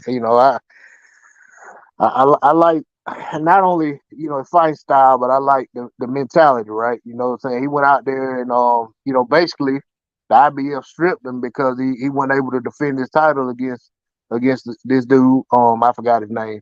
The guy he just fought. Rock him off. talking about Rock'emall, right? Yeah, he wasn't able to defend the title against him, and then that was the fight where Rock'emall went and fought Barrett for the vacant title. yep. It's not Barrett. Yeah, Zelfa Barrett. Jeff Barrett. Yeah, it was Barrett. Okay. And then so what I'm saying, in true warrior fashion, what I'm saying, man, that man, hey, I want what's rightfully mine. He went out, what I'm saying, took a chance at trying to win the title. He could have went a different route. So I mean, I respect that, what I'm saying, and then the way he went out there and fought. I know he was at home, but sometimes home fights is the worst kind of fight some of these guys can have. Yep. But he went out there and did his thing. I mean, I was impressed with both fighters, to be honest. Because I felt like with a Barrett fight against old boy, I felt like Barrett was doing really well against him, and he got dropped, and then he got up, and his leg was hurt or something. You know what I'm saying? Like his leg, or either his leg wasn't responding right or something, and it was just man, it was like the fight was over shortly after that. Because I think they fought in Abu Dhabi or somewhere, Dubai or something like that. And what I'm saying, I remember watching that card, and I was like, I thought Zephyr Barrett was gonna get the win. Yeah, that was the undercard of Bivol versus Zerto in the Damn, box. what? Yeah, I was Okay. at. Yeah, that's when I was on the road and shit. Matter of fact, Right. Yeah. That because Zerto and Bill was over there. You're right. yeah, I was watching that shit at the Horseshoe. But yeah, Barry did do very well early in that fight. I almost had a bet on him and shit, but I just didn't trust the guy. 26-4 going against a 4 on my scale and shit, cause that's what Rockamoff is. But Joe Cardina, he a 4 as well. And I'm very impressed with that guy. I think he kind of stiff with his style. That's my only knock on him. But I got respect for him though. He got a pretty good punch. I think he got some pretty good skills. I done seen him off of there. He take a good punch too. Yeah, he get up. I actually thought Rocket Mouth was gonna fuck him up when he hit him with that lead right hook. I think what was it, the 7th round or something? He hit him with the lead right hook in Cardina. I thought he was out of there. But he held on and survived and did what he had to do, and he came back putting hurt on Rocket Mouth. So he showed some toughness, man. I think he got the opportunity or the potential to be like a top 3 fighter coming out the UK with his the way he fight. Now, And make it clear for these people get crazy. You ain't talking about all time. You talking about, what I'm saying, the current guy. Yeah, the current guy. Yeah. now I'm afraid to say this because I don't want to jinx it, but the same reason I like Cordina a lot right now is the same reasons that I was, growing into Josh Taylor. Josh Taylor, I was thinking the same thing. MZ, we talking about Joe Cordina. He just fought over the weekend, the same weekend as Ryan. Yeah, he a hell of a fighter. He won the championship by stopping that Japanese fighter. I can't think of his name. It was kind Oh, that knockout. of yeah. Man, I can. I was. If you haven't said it, I was just about to say his name, but it was like KO of the year type caliber knockout. He hit him with that. Uh, Oshi Yoshi. Dang, I can't remember his name. It's with a O. It's Ogi Watcher. What's that motherfucker name? Ogichi was some shit. I think Toby that Bartlett. is it. Toby Bartlett in the building. What's up, OG? Salute to you. Toby. We just talking some boxing, fucking around, man. Helping out an old school partner MZ. He over there in Hawaii and shit, catching some sun rays, some sand, some sights, eating some good food and having a good time. You know what I'm saying? So we just filling in for him. Hey, Beats. oh, I'm sorry. Y'all see it here. MZ said he buzzing. Yeah, Ogawa. Ogawa is his name. That's what Toby Bartlett say. Yeah, he hit him with that right hand. His ass was out of there. We had bet on Cordina too, but we just took him to win flat, like outright. We didn't take him by decision or by knockout or nothing because I wasn't exactly sure how it was gonna go, but he went out there and knocked his ass out, and then came back with something coming off a long layoff. I think he came off like an 11-month or 12-month layoff to fight this guy Rockamoff. So I like Cordina, man. I see some good shit in him. He hadn't fought since June. He hadn't fought since June of 22. Okay, so 10, 10 months. Yeah. yeah, that's still pretty good. I done seen several fighters stumble coming off a 10-month layoff. Yeah, and I mean he was coming back from injury and went right into that fight. Yeah, salute to Cordina, man. What else we got this weekend? We I'm got about 15 fights, but we ain't just got like a whole bunch of top-notch shit though. We Like got I who said, I ain't even looked at them. Are they like well matched fights or a lot of easy pick fights? shit to me. It looked like a lot of easy to pick fights. Oh, okay. But they do have some fights that's kind of tricky though. Like let me find one real quick. I was just looking at this shit. Like hey, damn, I think it's this it's either Tyler Denny versus Macaulay McGowan. No, it ain't. It's Luis Green versus Paul King. That's the one. Luis Green, he a 4.5 on my scale. Well, he might be like a 4. It depends on what you think about the European championships.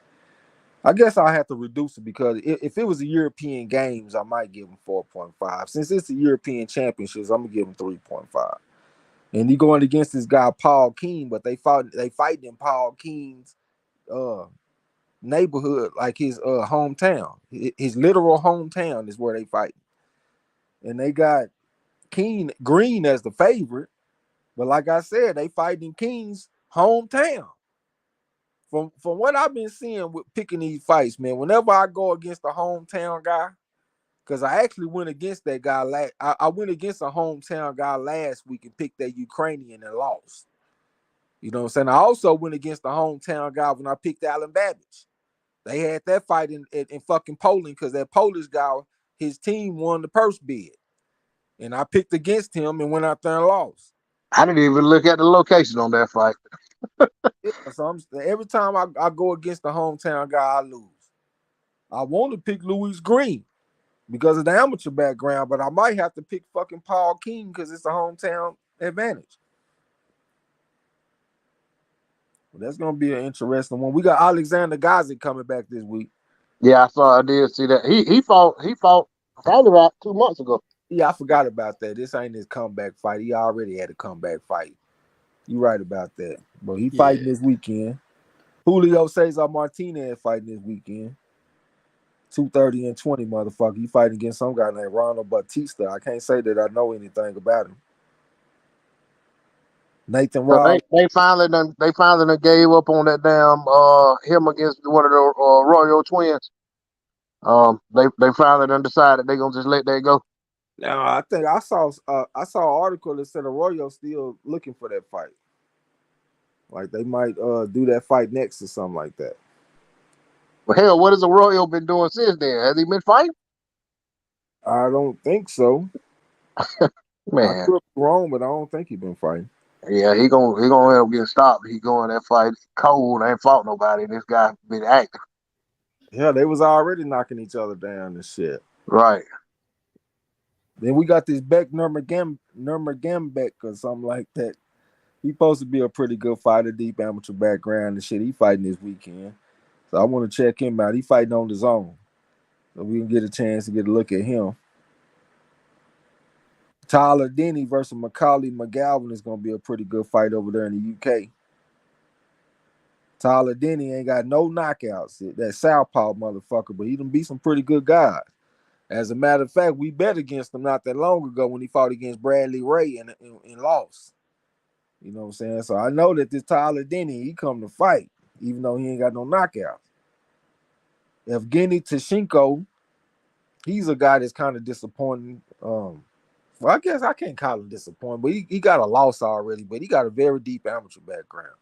That motherfucking Olympic gold medalist, gold medal at the AIBA World Championships and all kind of shit.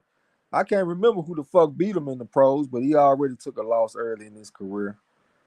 He fighting against this Yves Nagabu guy. If I'm not mistaken, I want to say that he fought against what's the name of the guy that Badu Jack just beat for the cruiserweight championship? Michael David Booth. Longa. Yeah, I think this guy fought against him, if I'm not mistaken. Oh yeah, we got Magomed Kurbanov fighting against Michael Soro this weekend. That's gonna be an interesting fight. Kurbanov he come from Dagestan. He's slick. He got a shoulder roll. He fight out the Philadelphia shell. And I know a lot of us don't like for fighters to do that, but I don't really mind it with him. I think he's skilled out the shit. He could counter out of it a little bit more, but it don't look as bad as what I've seen from other fighters. He got some pretty decent wins under his belt. He fought against Liam Smith. A lot of people thought Liam Smith should have won that fight, but he did get the victory. He also fought against Patrick Teixeira. We had bet on that fight. We took Kurbanov by decision. But the guy is a 5 on my scale. He won gold at the Youth AIBA World Championships. Like I said, pretty good guy coming out of Dagestan. And he fight against Michael Soro. Michael Soro was the guy that got stopped by what's the fuck is the name of that guy at 154? He got over 300 amateur fights. Fuck. The dude fought not that long ago against this tough ass guy that went the distance. His name started with an M, Madrimov, Israel Madrimov. Michael Soro, he got stopped by Madrimov, but the punches were after the bell. So they ended up having a rematch, and that ended in a head collision, and they had a no contest. You know what I'm saying? But or it might have been a technical draw or something like that. But Michael Soro is very tough, man. I've seen him take some hard punches. He come from France, so we got to count that against him. He's a little bit older too. He like 35. But the question in this fight is for me, because I think Kurbanov is gonna win. Can he stop him or not? And Soro is coming off a long layoff. He hasn't fought since the rematch he had with Madrimov. You know what I'm saying? So that's a fight to look forward to this weekend. We also got some fights in Japan and shit too, but I can't say that I know anything about the fighters though. Toby Barley said, not sure if it's spelled correct. Oh, I got you talking about that Ogawa. What you about to say, bro? And I was gonna say that Japan card must have slipped my mind. If it didn't come across my desk, I got to check that out. I didn't really see no like big noteworthy type guys on there though. I just saw it on the betting lines. You know what I'm saying? But I ain't recognize none of them fighters. Toby Barley, Ilongu Mukabu or something like that. Pecos Bill said he got that pressure keeping his O off his back. The pressure, I don't even know what you're talking about. Toby Barley said Dagestan fighters are usually tough motherfuckers. Absolutely. They be very tough, man. I got respect for them dudes. Yeah, he was referencing recently we were just talking about one of them fighters that he already took a loss in his career already. Kind of like Oh, Cinco. Okay, yeah, that's what he's talking about. Like he don't have that pressure on him anymore. Yeah, that's true. I think he might have got stopped and shit too. That's the only thing about the motherfucker. Let me see if I can find this dude. Yeah, Eric R said, yeah, them cats in Asia is popping up on his radar. Yeah, like it's kind of scary because once you open up that can, it's a whole bunch of them dudes because it's multiple countries over there, and then like you got to do the digging to find their backgrounds and all that type of stuff. So it's interesting, but you just open up a whole nother can of worms, and you're gonna find that at I'm gonna say like around like the 120s and lower.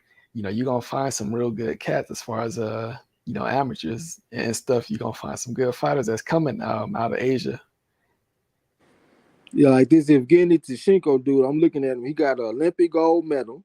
He got an AIBA World Championship gold medal and 2 silvers. He got 2 golds in the European Championships. I mean, this is a bad motherfucker on paper if you look at his amateur background. That's a full deck. Hell yeah, y'all always remember too, y'all put the games above the championships. So like you got the European Championships, you also have the European Games. You got the Pan American Championships, you also have the Pan American Games. I always put the games above the championships. You know what I'm saying? You also have the Asian games and the Asian championships. You know what I'm saying? But the games are always ranked above the championships, and the championships are ranked above the cups. Like when you see the World Cup and you see the Haringey Cup and all this kind of stuff, I always put cups, championships, then games. That's the hierarchy of this shit. So let me look real quick at who beat him in the pros. Because on paper, this is a bad motherfucker. Oh, so he didn't get stopped and he lost to I think a South African fighter, Tabisu Machuno, or some shit like that. Let me see where he from. He from South Africa, like I thought. I thought I recognized that name. But this is a man that was 22-5 going into this fight. And it looked like he beat the dude pretty wide. The scorecard say 117, 111 twice, and the other one say 119 to 109. So it looked like the South African got on his motherfucking ass pretty good. I see that Yeah, since then he done fought against Arthur Mann. Arthur Mann, he had a little amateur background and shit, but it seemed like that's the type of guy he should have knocked out though. This dude had been stopped twice. He got stopped by Maurice Bradis and he got stopped by Kevin Lorena. Kevin Lorena is the dude that lost to Daniel Dubois. But he got stopped by them guys, but he went the distance against Tishenko, so that's not a good sign in my opinion. This might be a fighter that don't live up to his amateur pedigree. yeah. I mean, it very well could. It could turn out like that. It's like when you take that early loss. I mean, you go two ways. You could turn it around, or like if some bad habits there, you can keep those bad habits, and next thing you know, you just get lost in the sauce. It's unfortunate. This dude wasn't coming off no layoff or nothing when he lost to Machuno. Machunu was, however the fuck I said name. He just went out there and got his ass whooped. So we gonna have to watch the Shinko, man. He might go out there and fuck off our Champ Ross picks this week. Because I think he about to fight another South African. No, yeah, he fighting somebody from Belgium. I don't know no good fighters from Belgium, so he probably gonna beat his ass. Then I would be definitely a little bit worried also. MZ, he said maybe that dude just had his number. From my experience, if you see like the South Africans or something that upset one of these dudes, they probably most like they just came in like better shape. Mostly, they was like maybe just physically stronger. Maybe, but yeah, definitely came in better shape. That's usually what it be. Let me see where they fought at. Shit, it looked like they fought in Russia too. So he got it. He got whooped in the town that he live in. He from Uh he live in Ekaterinburg, Russia, and that's where the fight took place. That's where he lived. That ain't where he was born, but that's where he resides. So he got whooped in the town that he lives in by an outsider, and the outsider got the decision. That ain't a good sign. Yeah, I don't like that. But look, this fight this weekend is gonna be in his where he live again. It's gonna be at Katerinburg. Matter of fact, that's where all his fights take place. I'm looking at this shit. Every one of his fights that I see, his last half dozen fights done been in the same place. And the one before that, I think all of his fights done been at, yeah, every fight that I'm clicking on is in the same place. He have all hometown fights. I'm looking at all. Okay, I see one fight. Hold on. All of his fights except for one has been in his the town that he lives in currently. That would be like the town event, like the fair coming to town when he fights or something. Yeah. Yeah, for real. I don't think I ever seen that before. Have y'all ever seen that where a man all his fights is in his hometown? Well, not the town that he was born in, not his birthplace, but the town that he resides in. Hell, that's probably why he resided there. Yeah. Nah, like at most that would just be, that if that was like a fighter of his profile, hell no, I never seen that. Nah, hell nah. All that experience fighting all around the world, and all your fights are at home. So what's gonna happen when you have to go on the road against a good fighter? Because he already done fought one time away from home, but that was against a scrub. So what's gonna happen when he go on the road and fight a motherfucker? I don't think it's good to get him built into a comfort zone like that, because it's not gonna always be like that. Y'all don't be surprised if this motherfucker go out here and get his ass whooped this weekend. And the dude that beat him, what's his name again? Tabisu Machunu. Okay, yeah. They're from like a South African name. I was thinking to say I don't know about the town, but if you think about guys like maybe what's Felix Sturm, Arthur Abraham, those guys used to fight exclusively in Germany until they got to a certain level, then they started going on the road here and there. But even like Darius Michalczewski, he didn't fight on the road until way late in his career. I think all of his fights were in Germany. I can understand them all being in Germany, but goddamn, the exact same town. Well, that's why I said I don't know if it was at the same time, but then again, it could be like that little part of the country that may be the only thing going on in boxing. Yeah. Yeah, I won't be surprised. MZ said he going to end up like AJ just used to fight in front of a friendly crowd. Yeah. He made that U.S. debut. It was trouble for his ass.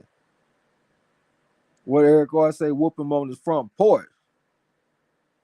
Yeah, MZ talking about he took an ass whooping at home. Nah, that's not a good sign. Yeah, he got his ass whooped at home. Wide scores too, 119 to 109 and 117 to 111 twice. Them judges was keeping it real on his ass, huh?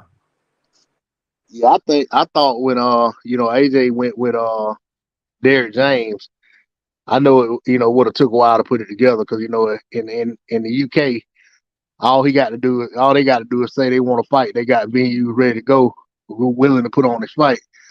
But I thought maybe it would have been a good idea to try to have a U.S. fight, if not a fight in Texas somewhere against the boy from Michigan that he just fought. With Derrick James, just and even if it wasn't, he felt like that was too stiff of an opponent, just to give him an opportunity to fight outside of the UK and get a win, because he definitely don't seem comfortable fighting outside of the UK. Yeah, he really ain't performing that well outside the UK, man. And that he ain't performing well in the UK. Really,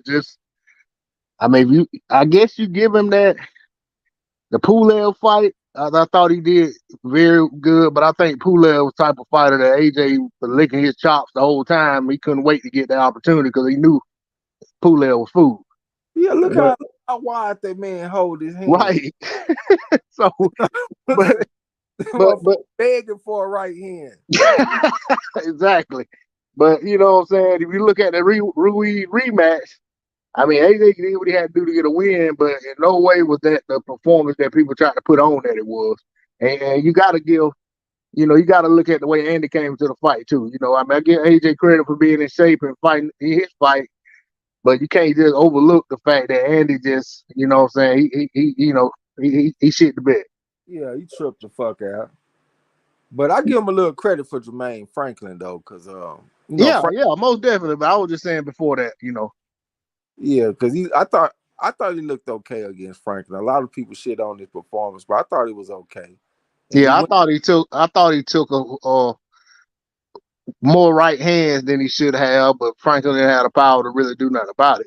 and plus To me, Franklin was telegraphing his right hand and still landing it.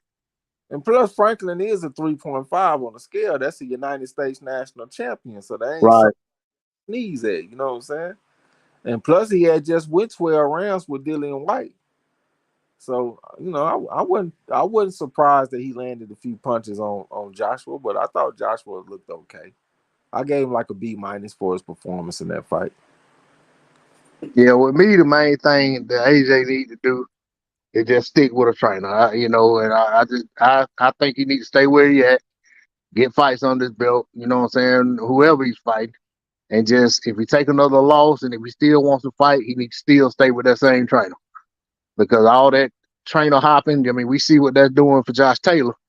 You know what I'm saying? It does take a toll on these fighters. You know what I'm saying? They can't really get into a rhythm and get used to nothing.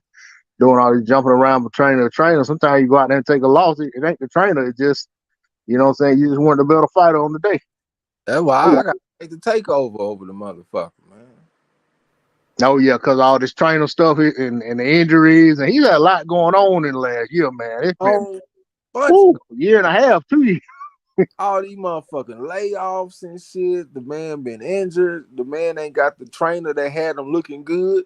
We've been seeing a gradual decline in his skills ever since he got away from McGuigan. And I just think he needs to be at his best to beat Teofimo Lopez. A lot of people ain't got respect for Teofimo no more, but I do. I just felt like he let Kambosos get in his head and get him off his game. I think he was a better fighter than Kambosos. I think the takeover gonna be problems for this motherfucker, man. Just look I, at I just I just don't think he don't look good since the Loma fight to me. yeah. Yeah, we'll see, man. But I got a little respect for the takeover. 150 and 20 got him ranked as a 4 on my scale and shit. Olympian. You know what I'm saying? He, his head all over the place though. You know what I'm saying? That I look at that too. So But he I, been I quiet. Been saying nothing though, really. yes, he have. Well, I mean, I know he said the little shit he said, but outside of that, has he been doing a bunch of talking like he was before? Man, that's enough. Yeah, I know. I don't think nobody been really checking for him. You know what I'm saying? Like, I mean, well, the fight finally got really announced. I saw today that they actually, I saw like I guess it would be the flyer or whatever for it. I forget what because it's in the theater and they actually got a name for it. I forgot what they call it in the fight. Um, I forgot what it's called. But I did see like a promo, picture for the fight. So it's official now. Even though I know they announced it at a fight a few weeks back, but now I'm starting to see stuff get put out about it. So, I mean, I think the less talking he does, you know what I'm saying, and the more he focuses on his career, I think the better he'll be. I mean, Yeah, I think he does respect Josh Taylor. I think these guys he just fought, he came in arrogant, feeling like he gonna, just do his thing. The last three guys, actually. But I think he got enough respect for Josh Taylor that he probably gonna take the fight. You know what I'm saying? Realize he got to be on his shit for Josh Taylor. yeah. When I said he wasn't doing as much talking, I was comparing him to when he had all them belts and shit. And Before Kambosos. yeah, it seemed like Yeah. I just talking every fucking other day or something. Yeah, But hell, and he had somebody to talk with, Devin Haney. They were going most of the time. The talking, it was him and Devin Haney going back and forth, knowing damn well they were gonna fight. Yeah. But he got an opportunity in front of him to go out there and make it all right. You know, he go out here and beat this guy Taylor, man. He back. Take over. For sure. You know what I'm saying? It's time to talk shit, nigga. Take over. So he got it right there in front of him. I done seen the man land counter punches on Southpaw before. I saw him laying on Magdaleno. I saw him laying a couple on Lomachenko. Let's see what he gonna do with Taylor. Taylor a little different because he bigger. He taller, 5'10". Teofimo say he don't like fighting tall fighters, but does Taylor fight tall? I don't really think he fight tall, to be honest with y'all. I think he fight down to his opponent's level. Like he kind of brings himself down to their level when he fights. I don't think he like keep you on the outside on behind the jab and all that kind of shit. I don't think he fight like that. I think he like to get in close and go to the body and then get up out of there. He like an ambush type of fighter.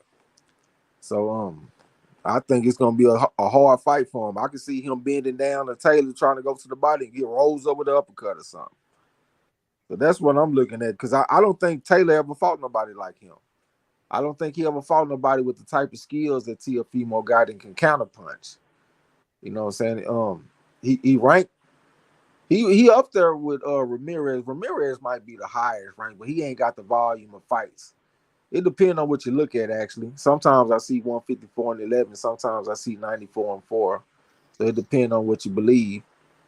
But he definitely was not an easy fight for Josh Taylor. Yeah, that fight was 6-6, and if you count the knockdowns, you give it to Taylor. Yeah, that's how I saw it too. I mean, Ramirez is a big ass 140-pounder too, though.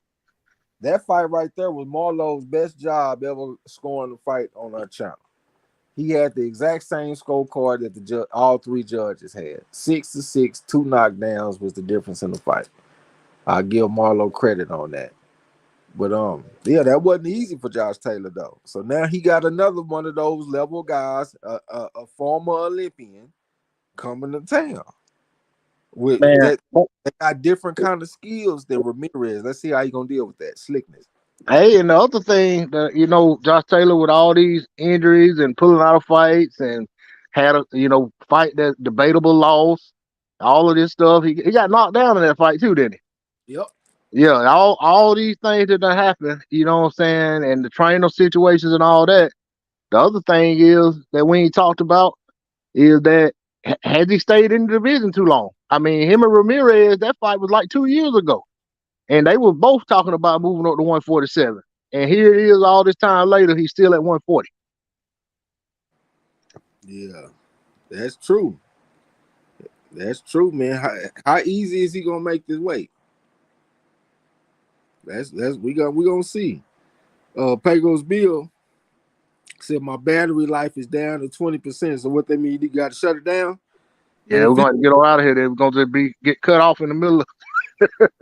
Hey, MZ, I was thinking I know your battery life. I was thinking like basically at the end of the hour, 15 minutes. Let me know if that's cool, MZ.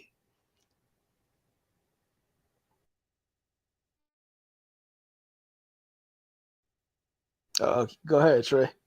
Yeah, I was gonna get ready to jump off too, but if we gonna let it roll till 1 o'clock, well, whatever time it is for y'all, 1 o'clock for me, I'll stay on till the end. Can y'all hear me? Yeah. Oh, sure. I was gonna say y'all can cook as long as you want. I just know if my battery go out since y'all in the stream yard, I think it might keep y'all in there, but you won't be able to add nobody else if they leave out. I don't think they'll be able to come back in. But for the most part, I think it'll keep going until y'all all just check out. I'm sitting here enjoying it. I just happened to look down and see my battery down. I tried to send y'all some sites about what was going on, but Brian, why I keep seeing it wasn't a bunch of sites to show y'all on the road, just a bunch of traffic. But I'm gonna have a bunch of pictures and stuff like that. We about to go get some more food and get slightly drunk. Take some pictures of Hey, is it the same time as it is in California, or is an hour behind California? No, he 3 hours behind me. 3 hours behind you? Yeah. Wow. So it's like 6:45 there. Yeah, 6:45 here. and the weather is outstanding. Yeah. I think we could definitely last like 15 more minutes, and then we'll be off. But yeah, yeah, it's still daytime where he at. Um, but yeah, we talking about just like the whole Taylor and Tio and all of that. To me, this a real big fight for both of them. They both got a lot to prove. I mean, it's a lot to win in this fight. Like it's some risk, but it's definitely high stakes in this fight for both of them. Also, Yeah, it's one of those fights where both guys got a lot to gain by winning, a lot to lose. But at the same time, in both cases, I think it's a very acceptable loss for either guy. You know what I'm saying? You got Josh Taylor. If he loses, to Teofimo Lopez, one thing that his go to will be, I need to go up to 47. You know what I'm saying? Teofimo Lopez, if he goes out there and loses to Josh Taylor, I just got to the division and I'm fighting, the guy who was number one guy in the division, and he's still gonna feel like he can beat the rest of the guys. So, you know what I'm saying? To me, I feel like it's kind of like a crossroad fight, but it ain't a crossroad fight in the sense that the loser is gonna, gonna have to take a big back step. I think the only thing I think that hurt Tio is his mouth. If he lose with all the things you done said, I think he thinks that, it's gonna be a whole line of suitors ready to come sign him, and that might not be the case. You know what I'm saying? If things don't work out the top rank. So I mean, but aside from that, I feel like Tio, you can throw Tio in there with all kind of people, and you got a bunch of good fights. Same thing with Josh Taylor. yeah, Toby Barlett, he was saying how Ted, he had like a lot of just stuff going on with his family, personal life, Yeah. kid, all that, just them personal issues. And then, but the only thing I would say, Toby, to me, it looked like he still got them issues going on, just based off his outlashes and stuff like that. But Hey, did you see? Go ahead. I'm sorry. uh, but yeah, to me, it seemed like he still don't got it all put together. What was your question? Yeah, I was gonna say, going along with the same thing you talking about. Did you see at the end of his last fight how it's like it was like this weird exchange between him and his wife or whatever she is with the kid. Like they was trying to. It like he wanted the kid, she didn't want to have the kid. And it was just like this whole thing just looked weird. You know what I'm saying? That to me, that looked like that's when he started kind of acting like he wanted to cry. And then, then he started, questioning himself and all that. Like, I was like, man, if he got all that going on, it's best for him to leave her and the baby at home when he got to fight. You know Yeah. what I'm saying? I mean, cause that was just like a weird situation. Like, and it's like, is he worried about that when he's in the corner and in the middle of it and in the fight? Is, what I'm saying? Is that a distraction to him? So it's like it's a lot going on there. And then his daddy seemed like, man, he need to be committed somewhere the way he be carried on. Like, goodness gracious. Yeah, man, I agree with you. It's just not like I said, he's just like just not at peace in his life right now. And then on top of that, it's not like he got the just like the Support best system. corner, yeah, like the best corner environment and everything. And to me, those things affect any fighter, and we seen it play through him. So right now we talking about 140 and stuff. Y'all, what y'all think about Regis? Is being reported that he's went ahead and signed with Matchroom. How y'all feel about that?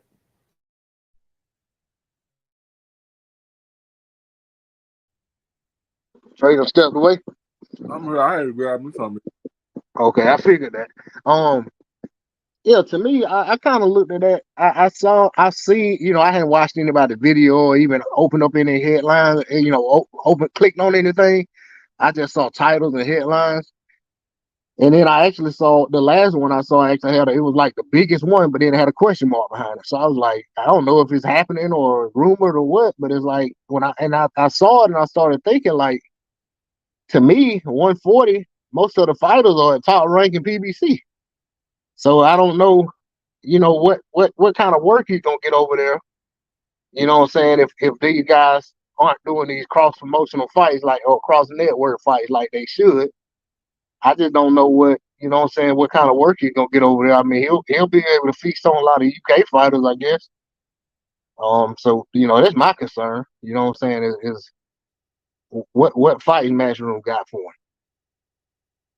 And I just can't think of nothing. That nothing just jumps out at me. Maybe if I'd have clicked on one of those articles and actually read it, or listened to somebody's video, maybe someone would have mentioned some of the fighters that Matchroom might want to match him up with over there.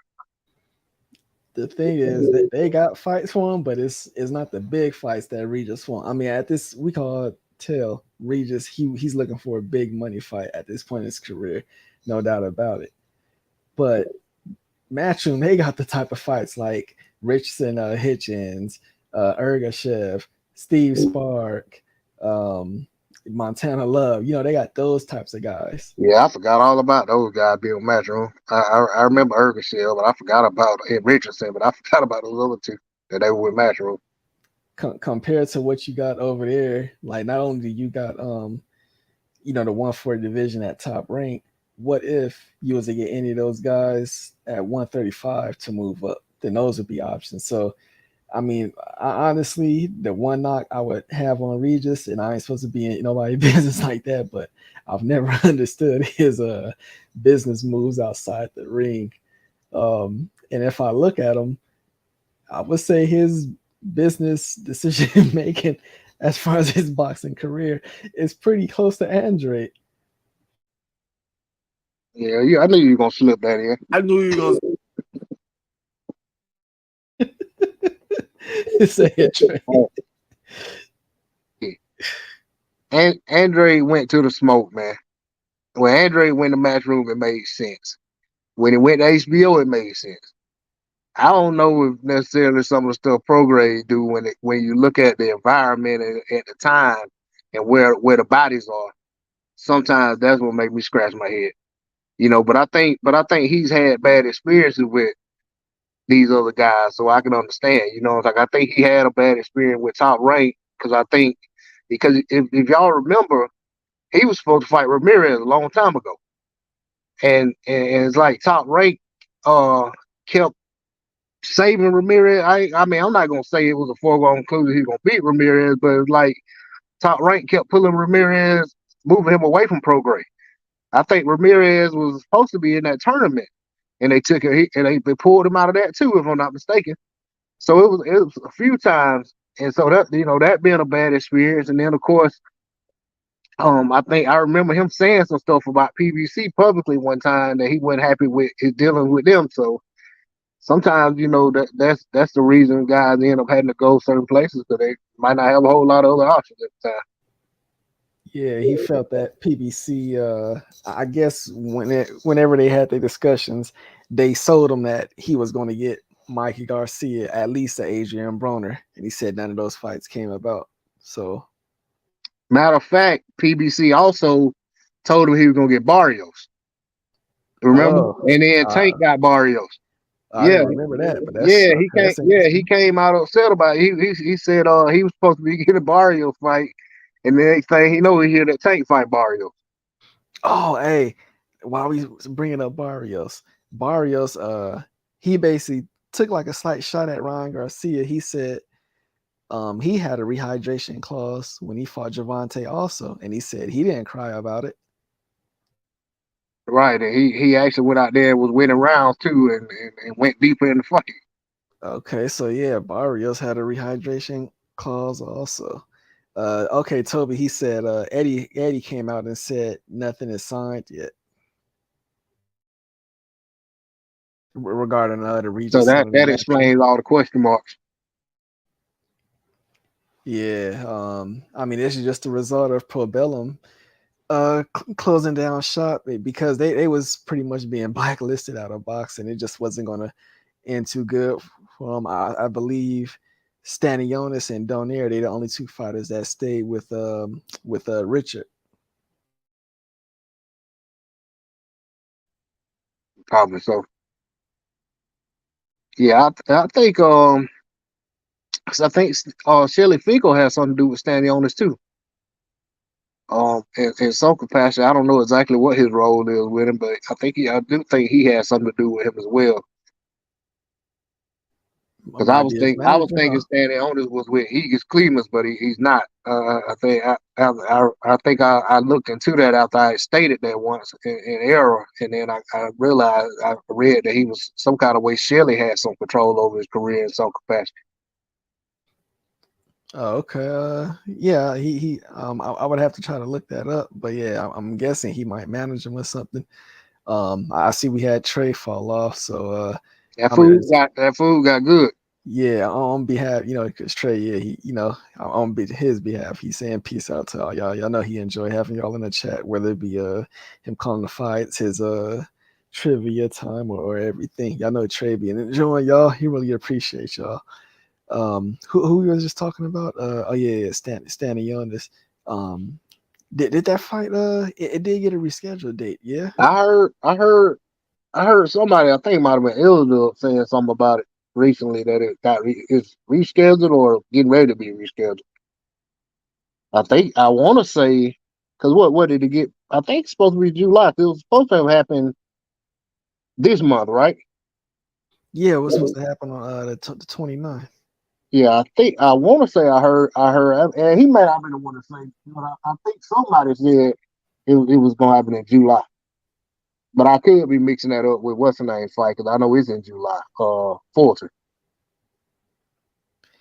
Bro.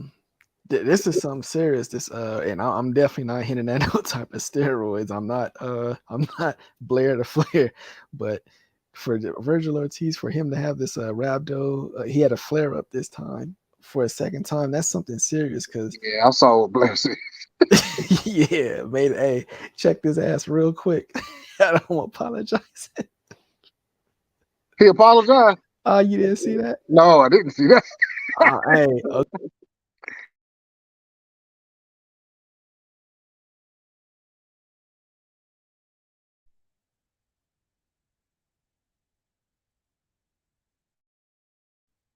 Yo,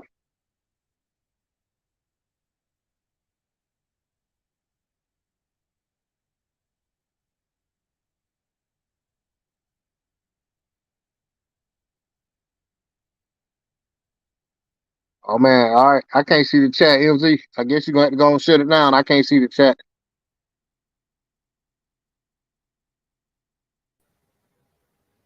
all right, now, hey, luckily yeah, we only got a few more minutes, MZ. Hey, Okay. but a few I wasn't paying attention. okay, yeah, we got like 5 minutes, MZ. Y'all holding on. No, I still got enough battery. You still doing. Y'all keep doing your thing. All right. I, I'm enjoying. Yeah, y'all hear him over there choking on something. Yeah. But I told you they don't allow it here in Hawaii, but you yeah, know he over there coughing his ass off. anyway. He broke the He rule. over there looking just like his picture. I was thinking the same thing. But yeah, y'all keep doing y'all thing, man. I'm listening and riding with y'all. Hey, so this boy, he had got a letter sent to him. Blair, A cease and desist. yeah, and then I think he made like another comment after that, and then so then they came out and said, yeah, we gonna send this letter to him. Yo, that nigga put out a video, yellow talking hella proper. Yeah, he explained himself and all that. He was talking proper, apologizing, all that. Where is Yeah, this at, man? I'm about to listen to that before I lay you down. ain't Where is got it at? yeah, And that you was might on have. Twitter, Instagram, or what? I think I seen it come across YouTube. Yeah, you can find it on there. I'll look it up. I'm gonna find it. Hey, Eric, okay, he's talking about some spots to eat, and you near the Houston area. The spot that I be hearing about from like the hood niggas, they always talk about some spot in Houston called like Jimmy Chan's, and they say the one on I think about like off of MLK, Jimmy Chan's. Let me try to hook you up, Eric. But yeah, that's some funny shit that happened. He apologized. So he was on there talking very quite astute, huh? Mm-hmm. Because yeah, they was gonna hit him in. I mean, no disrespect to Blair, but he ain't had them big paydays like that. So if they trying to hit him with like 6-figure, Right, lawsuits and basically stuff. finna bankrupt. Yeah, yeah, man. So he cleared that up real quick. I'm trying to think like what other dates have I heard something about.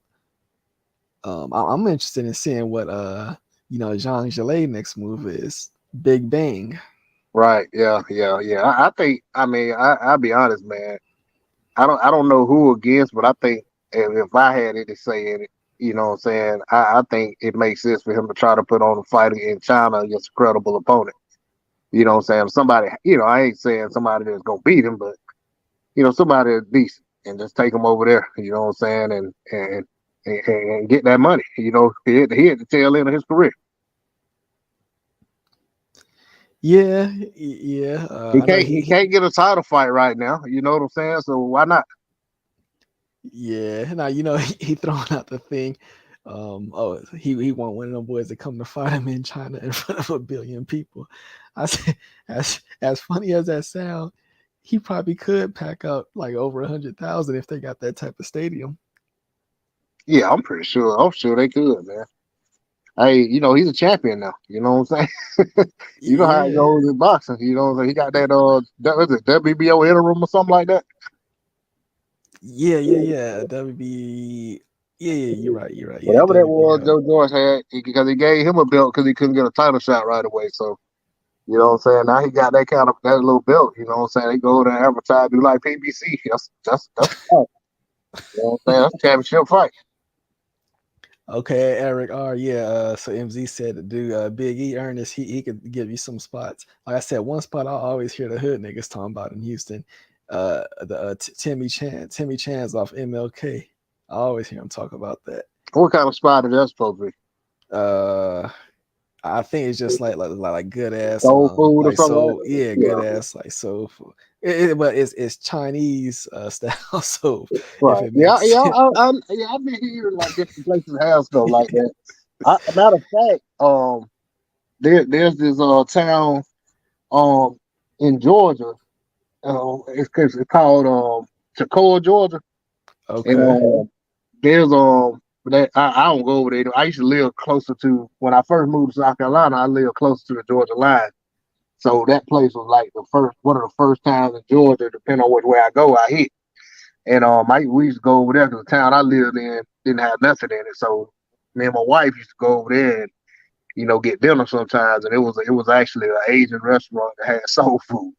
It was pretty good. I mean, they it was Asian owned, but they weren't the ones. Like they weren't the ones in the back doing all of the cooking. But Oh, okay. but it was the last time we went, man.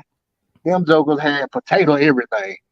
I was like, man, if I knew all they had was all these potato stuff, I wouldn't even went. They had like all different kind of potato souffle, boiled potato salad, French fries, yams. I Uh, was like, man, everything a potato. yeah, all kind of Yeah. potatoes and stuff that had that same consistency. You know what I'm saying? I was like, man, where the collard greens and cabbages and stuff they had the week before the last time we went. After that, I never did go back. Oh, okay. So I Yeah, guess that ain't really that uncommon these days to see that though. yeah. Like same thing. I didn't see them type of spots many times. Eric Gar, he talking about some chitlin fried rice. You ready to get the hell out of Chilling fried rice. here, man? I think I think chitlins is coming to an end soon, boy. I don't think well, I don't know, but most niggas ain't checking for no chitlins no more. Nah, I ain't never checked for. I can't skip over. Joseph Brown, he finally popped in. He's I'm saying Joseph, he got some stuff coming up with his family. He taking a trip tomorrow. So yeah, that's why he was just ain't able to come in. He had to pack and stuff. All right, Joseph, hope you have a safe trip, man. You and your family enjoy yourself. Be safe. Yeah. So he's hitting the road tomorrow. So I mean, shoot, how him, MZ gone, Joseph gonna be gone. Yeah, fucking Eric R. Eric all stay gone. Yeah, talking about some chillin' fried rice. Come on, man.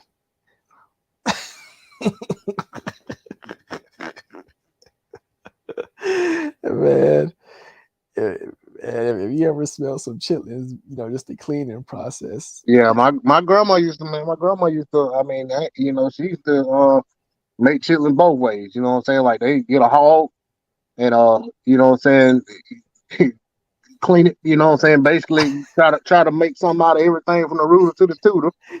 But then also she buy them pills of chitlins. And man, I used to be there, man. Man, that was That just horrible, everywhere, all the way around. that pale sting. That fucking big ass. Big old red pill with the white lid on. Yeah, man. My see, like living out here, it's not like too popular. So like my mama, she had like a few friends that she gathered a long time from the south and that live out here.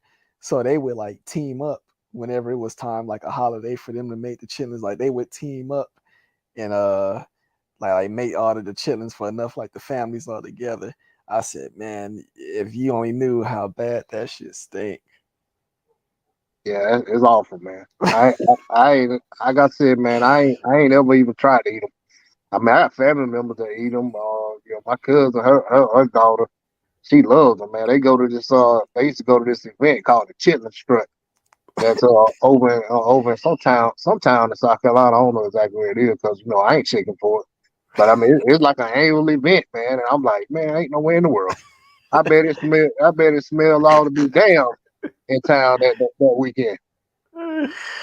Man, hey, like to me, I just never could grasp like how like that's a food. It takes so long to prep that shit.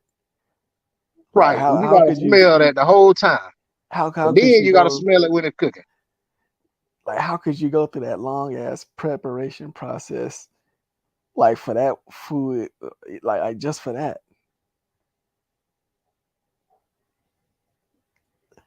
Yeah, that's a lot, man. Yeah, that's crazy.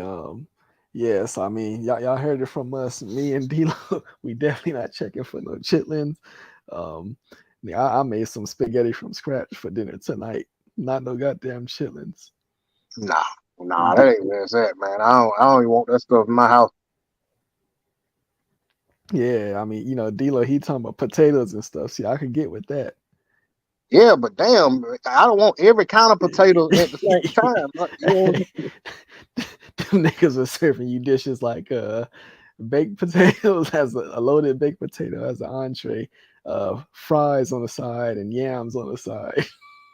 Yeah, cause see what it was. They had a buffet, right? So you going down the little different sections, and you done got your meat, and you trying to trying to find some greens or something. And I go to the side where usually they have greens and corn and rice and potatoes and this and other.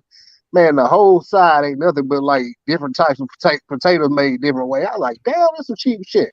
Yeah, yeah, that's what they coming up on. The potatoes cheap and they're gonna fill your ass up. You know how they used to tell us as Right? kids. They want you to eat bread and drink a lot, so you won't keep going back. Hey, and those spots like Red Lobster, Olive Garden, they want you to eat the pasta. Yeah, eat the pasta, eat them rolls. Or them Hey, what Red Lobster got those cheddar bay biscuits or something they call 'em. yeah, ain't nobody eating that shit. Yeah, they want you to eat the bread and drink a lot. So you eat, especially when they do the endless whatever they have, them endless trays they used to have or whatever. Yeah. And MZ said, yeah, we get like a little bit more time because his wife got the portable battery, so we get a little bit more time. Um, but yeah, one yeah, you talking about potato now? See, I love to put potatoes on the grill. That's what I do like to do. Yeah, I ain't never. Only time I've ever had potato on the grill if I had it on like a kebab with Oh, the other okay. stuff. You know what I'm saying? Yeah, I mean, in any type of way, potato tastes right. But man, like yeah, potatoes on the grill. They got this thing called a loaded potato. Y'all go crazy over that. Yeah, they got those out here. Yeah, Yeah, uh, it's like yeah, I know. They used to do it with like grilled chicken, all kind of stuff in it. Big old giant potato. yeah, stuff the hell out that potato. Yeah, And potato big. Potato look like a mini football. And then what I always see them do is they like wrap it with bacon at the end, and then like put bacon and cheese on the outside. Yeah. Yeah, that's. But yeah, when we was coming up, they used to always say, hey, put some weight on his ass, get out with some potatoes, beans. Yeah, man. Hey, you thinking about that, man? Back when I remember, man, when I was a teenager, man, we had girls that run around. They looking like sticks, right? Man, them jokers messed around and found out that they could eat starch and get some weight on them. Yeah, thicken up. Yeah, hey, most of them that were doing that, they did it, got the weight on them, and it just kept going. You know what I'm saying? Like they had a brief window where they were mad, but then what I'm saying it's kept on. Like, but I used to eat that starch out the box, man. The same. I don't even know if it was the same thing, but to me it looked like the same starch that people were using to mix with, make their own starch, like powder starch and make the spray. Oh, Yeah, yeah, I know what you're talking I about. believe it Yeah. was the same thing. I mean, I don't know, you know what I'm saying? But I mean, I remember them girls, man. I mean, cause I'm just thinking, I can like picture this girl's face, like the first one I ever saw doing that. I remember I was like, man, what the hell you eating? And she was like, oh, there's some starch. You can eat that. And I was like, oh, okay. You know what I'm saying? I was like, man, that's crazy hell. But then I thought about, like the older women, they eat this stuff. Like where I grew up at, they got they got these kaolin mines, right? It's like Kaolin. I think is how you spell it. But it's like basically like this white chalk. So they mine it, you know what I'm saying? They got these plants, like two plants that actually mine that stuff. Well, you can buy like bags of it here and there. And man, the older women used to eat that. Used to eat that chalk. I don't know what the purpose of it was, what it done for them. You know what I'm saying? I don't really know, but I think they actually did make some medicine out of that stuff too. But man, they used to eat that stuff. Man, I was like, man, ain't no way in the world I'd be sitting here eating no white dirt. Yeah, I don't know what they somebody lied to them, told them that's like, oh, the secret ingredient for Yeah, for I had no longevity. idea. I had no Yeah. idea. I mean, if I ain't mistaken, I think my mom used to actually eat that stuff. I'm gonna ask about it next time I talk to her. I talk to the mom and ask her what the purpose of it. Cause it couldn't have tasted good. Oh hell yeah, it's just yeah, no, don't taste at all. And see that I mean, I wouldn't eat that because of like coupled with that starch, like a potato. That's also like the dirt of the potato. That's why they tell you to wash it off. But Hmm. speaking of that starch, I mean, yeah, you can use that starch like for your clothing. Right. That's what I'm Yeah, saying. I think that was the same stuff because we used to they call it stay flow. I think where you take it, you put a couple scoops in a bottle and fill it up with water. Then you had them creases like you went to a dry cleaner in your clothes. yeah. Hey, okay, Eric, he asking about. Oh, he is saying he tried pig feet once. Nah, man, my cousin them used to go to the store and buy them pickled pig feet. Pickled pig feet. Yeah, And I was like, man, y'all crazy. You know, maybe, please, ain't no way. yeah, pickled pig feet. And then Eric, he talking about the brisket. Yeah, he's saying the brisket is good in table. You trying to find out what else is good in table. I mean, from what I hear, nigga, you supposed to be able to find like pretty much almost any type of like American food in Texas. It's some spots and like a big ass metro area like Houston, which is bigger than LA. You should be able to find something good of everything. Like, I know I could link you to if I had to look it up, I can link you to some spots. MZ then okay, he out at dinner. That's right. Yeah, Menu. Yeah. See what type of menu he at. yeah, But yeah. I find it hard to believe you can't find some good eateries in Houston. yeah, that's the biggest metro area in the damn country. Yeah. Hell yeah, you better be. I was in Houston what about not even about 4 or 5 years since I've been in Houston. But it was, you know what I'm saying? It was I didn't realize how bad traffic was. I was like, man, it's worse than Atlanta traffic. I was like, man, I can't function around here. Oh yeah. I went out to go somewhere to get something. I ended up going back to my hotel and calling and just ordering in. And I hate doing that because I feel like that's a waste of money because you pay all that extra. Oh You know what I'm yeah. saying? I don't like doing it. Like I don't like even like now today where you got Uber and all that, Uber Eats and DoorDash and all that. I just think that's a waste of money. You know what I'm saying? All the fees. But man, I couldn't deal with that traffic, man. I had a you know what I'm saying, not with what I was there for. I was like, man, I ain't dealing with this traffic on top of that. I go out in traffic when I got to. And the next time I was actually out in traffic, I was going to the airport. Hey, see, now that this city, San Francisco, to me, it's like a scam because the way that these restaurants is set up in San Francisco, they don't like, none of the restaurants got no type of parking. So it's either, you can find some street parking, which is an arm and a leg, but the street parking always be taken up. So to me, it's like they got it set up to where they banking on you to order, just like base like to order delivery. And see, they don't use Uber Eats. Like they got their own delivery, so they charge their own delivery prices. So I'm like, man, that's just a scam. That's something else. But I mean, like you stand because like the place where I had stayed, I think I ordered room. I think I was staying somewhere where you can basically had a restaurant in the hotel, Oh and I just yeah. ordered, so I just ordered from there. But I mean, because it's in the hotel, it's a lot more expensive than it would, going somewhere else. So Oh yeah. even if I'd have ordered and went down there and got it, it still was like, what I'm saying, ridiculously expensive. So I was like, well, I just let them bring it up to the room, But I mean, still, I was like, man, I just look at that as waste, man. You know what I'm saying? You know what I'm saying? I ain't gonna act like I don't ever waste money, but I just don't like wasting money on stuff like that. You know what I'm saying? So I was like, but I couldn't deal with that traffic. I don't Yeah. I don't look forward to going back either. You know what I'm saying? That's why it's been so long since I've been back out there with. It's like whenever you go to like a theme park or like the airport, the same fucking like Panda Express that they got at all these spots. You go inside those spots, the shit like two times higher. Right. And Panda Yeah. Express ain't even good, man. They recently built one around here, and they send coupons all the time. You know what I'm saying? Like buy one entree, get another one half off, or whatever. So my boys be wanting it. They like, hey, you know. So I got me one day just to try it. I was like, man, this shit sorry. Yeah. Hey, man, ain't nobody checking. Well, I don't know.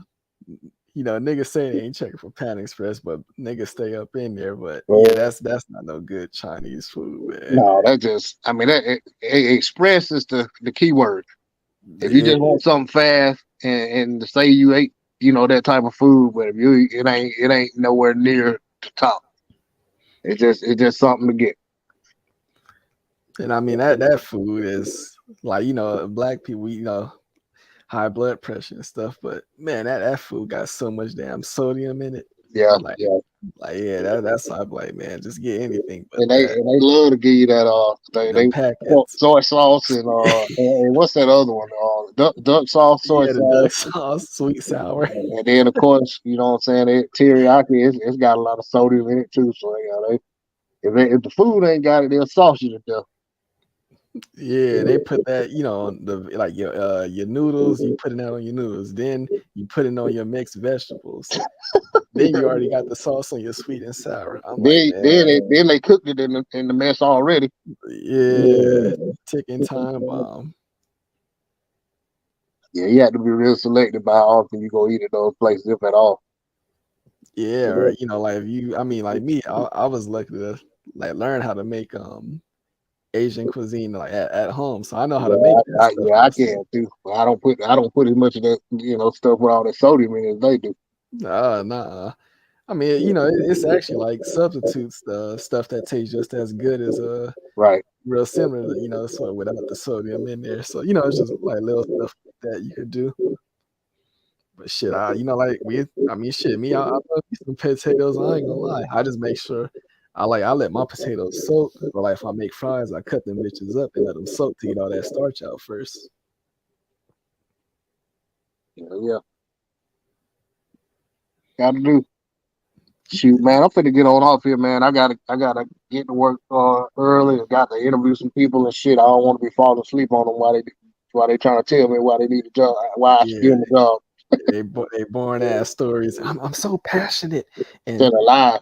I even though I've been, I was doing I was working in construction for years, but I always wanted to work in this type of environment, and Hey, or jokers yesterday, like today. You know what I'm saying? I was interviewing some people who already work there. You know what I'm saying? And them jokers, man. Yeah, this dude, I knew he was taking credit for something somebody else done. You know, he was trying to tell me about something he done that was innovative and this, that, and the other. And one of the guys that was on the panel with me, the guy on the interview panel, he was like, after the guy left out, he was like, man, and he basically said exactly what I was thinking. That was something that was already in process like 3 years ago. It just took a long time to get it done. But he sat there and took the credit for it. I was like, man, these people be trying to gas you up while they want a job. I said, man, yeah, see, you never know like who know what you up there, but to me that and to you that's lying basically, motherfucker. yeah, yeah, yep, yep, Yeah, but exactly. I know it's oh yeah, it's close. Yeah, it's after 1 a.m. over there. Yeah, we'll bump into you tomorrow because Trey he doing that Yeah, trivia. I'm gonna try to get. Yeah, I'm gonna try to get on that. For sure. I know. Last week I missed it. I didn't. I just came. It was probably like 30 minutes left on it.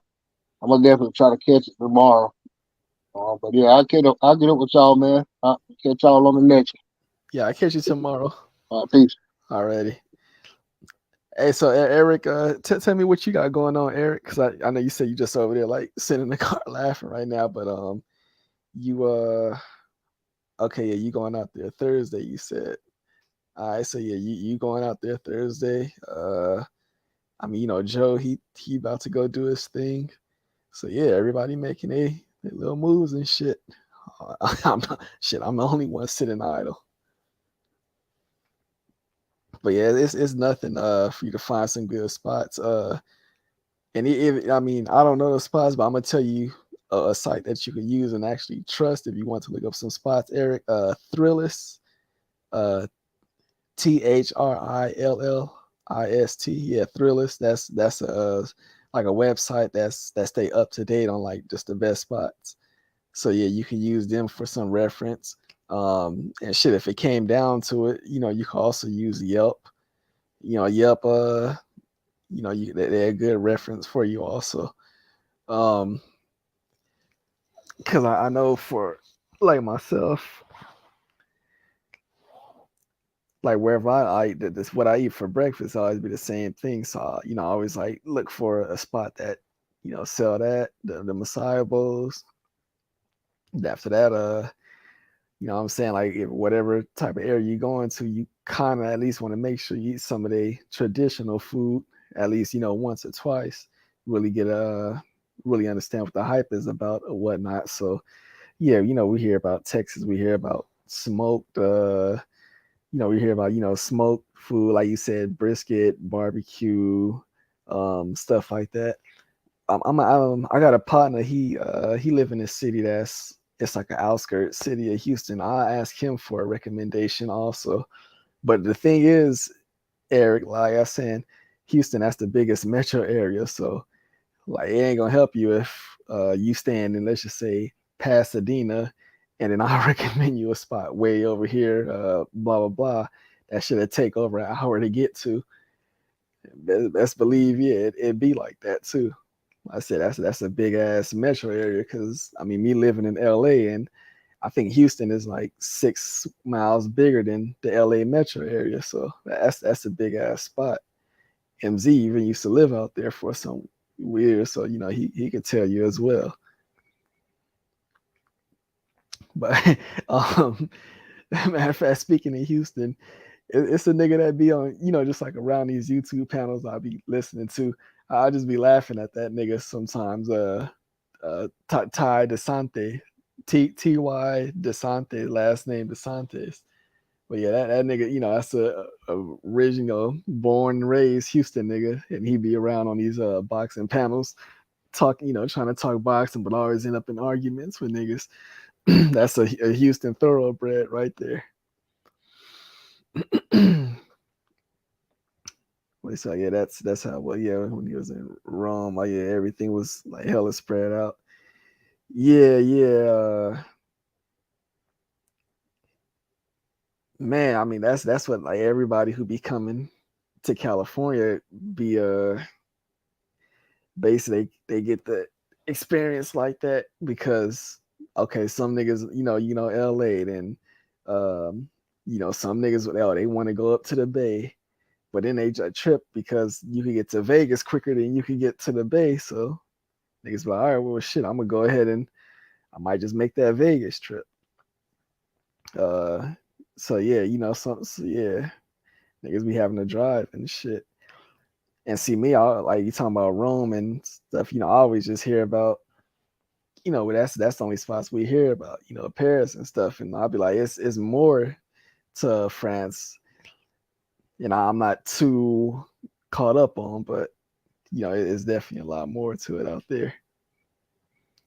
Plus, I was just watching the '92 the Dream Team documentary, when they was out there. So, they roaming around the city, the players, they got the cameras out and shit, filming.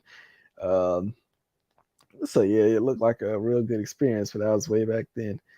So it looked like MZ, yeah, it looked like he got one of the, like when you cut a pineapple open, put I can't tell if that's like a beverage or just like an alcoholic drink, but you put your mixture up in there. Yeah, he got one of them. See, that's type of stuff you could do when you in them type of environments. That's why I like them islands.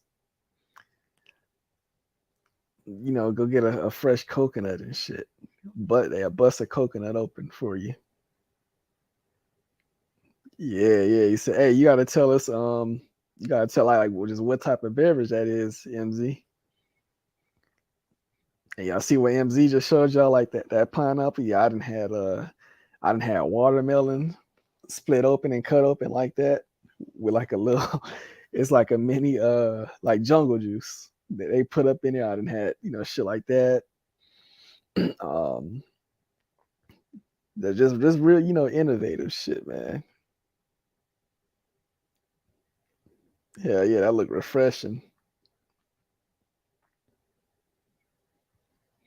So yeah, I'm gonna look at the schedule real quick though. So I know it's some fights coming up. And so I just been I don't know. So I just you can't think of everything off top, but I know what's that? Clarissa Shields. Of course, she got a fight coming up. Hannah. Even though we love Hannah, I just don't think she could win that rematch based off of inactivity. Uh, the one I do like is uh Cruz versus what's his name, Savannah Marshall. That's a fight I do like, and that's on the undercard of that Eubank versus Smith rematch. And to me, I think that the women's fight should be a headliner, but that's just me. Okay, yeah, it said that's some type of drink with a bourbon in it because it seems to have that bright yellow. Yeah, like it could be like some type of coconut rum. I would have thought, but yeah, it got that bright color to it, like same as a pineapple. That's right. Um, y'all saying some other fights. Should it damn it be all type of like other little fights that be getting made. And it seemed like they be coming back to back. Like to me, the zone got a cool schedule. A fight coming up this month is Lara. Yeah. Mauricio Lara versus um um Lee Wood again. Yeah, that's a to me that's a dope ass fight. That first fight was dope, and then they running it back about 4 months later. I think that's hella cool. The dude that I want to see him get some type of fight. I didn't want to see him just wait around. Bivol, he ain't fought since November. I wanted him to get a fight, but it seemed like, I mean, now at this point, shit, he not gonna get a fight no time in June or nothing. So now it's kind of like it's a little bit easier for Canelo and them to make a move on him. That's the one thing. I ain't saying he was waiting around just waiting for Canelo, but I just don't like a fighter sitting around without no activity. Um, oh yeah, Eric R. Yeah, he said Hannah is hella pretty. The Cruz fight. I'm trying to. Wait, which Cruz? I can't think of Cruz off top. Oh, you're talking about Cruz Deserve. My bad. Okay, yeah, you just didn't spell it the proper way. Yeah, I hope she don't get gas because oh yeah, Marshall, yeah, probably Marshall, yeah, because Marshall could go. Yeah, that news about Bivol and Baturayev. Listen, I knew that fight was even before that. I knew that fight wasn't gonna happen, but when I knew that this shit was serious, it's a fight that me and Trey like called Pavel Siagan, and he was ranked number one in the WBC, and his ass got stripped. I mean, not stripped, but just completely removed from WBC rankings. Russian fighter. That's when I knew that shit was real. So all this time when people been talking undisputed and all that, I knew that just wasn't gonna happen because this for this exact reason. But I was listening to Steve Kim, and he a couple months ago he was explaining, look, ESPN, they didn't put a lot of money into Baturbayev, just as the Zone put a lot of money promoting what's the name, Bivol. The only way either of them networks send a fighter to the other is if they was offering a fighter like career high payday money that they couldn't offer the fighter because it wouldn't be financially feasible. And then on top of that, that fight would have to happen in America, and they both Russians. So you're saying it's just no way that fight would ever happen, basically. So you got two obstacles in play that would really stop that fight, and I had to accept that. Okay, yeah, MZ said Bivol is his favorite at 175 also. So yeah, I just had to accept that's just what it's gonna be. We don't like it, but I'm not gonna put that on the fighters. Like I had to basically make a comment and correct Blood Boxing some weeks ago when he made a comment. Oh, and we know Bivol and Baturbayev, we know y'all friends, so y'all don't want to fight. I'm like, nah, nigga, that's not the case. Like, one, they not friends. They actually they fought in the amateurs, from what I read. Baturbayev got that victory. Yeah, so it's not like these boys don't want to fight. It's politics that's in play. That's out of their control. So yeah, I understand it. So yeah, but Turbayev versus Callum Smith, that's a good fight. That's likely gonna happen whenever Skies, yeah, no, well, Boxer, whenever they feel Buwati is ready, yeah, they might go ahead and put Buwati in there with Bivol. That might be the plan as well. But let me see. At this point, I mean, shit, Eric or yeah, Eric, Joseph, y'all, a few that's out there. Anything we didn't touch on that y'all probably just want to hear an opinion on or anything.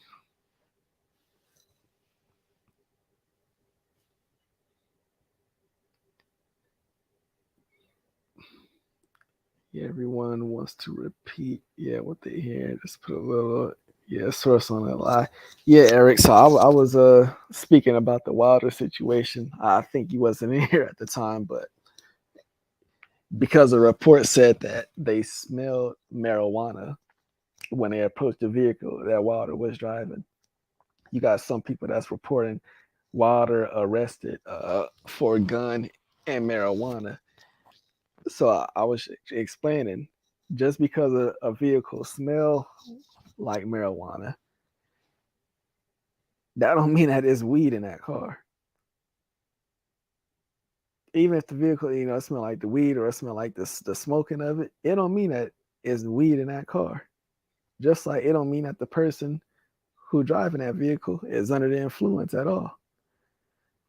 And the report even said he was not arrested for no weed.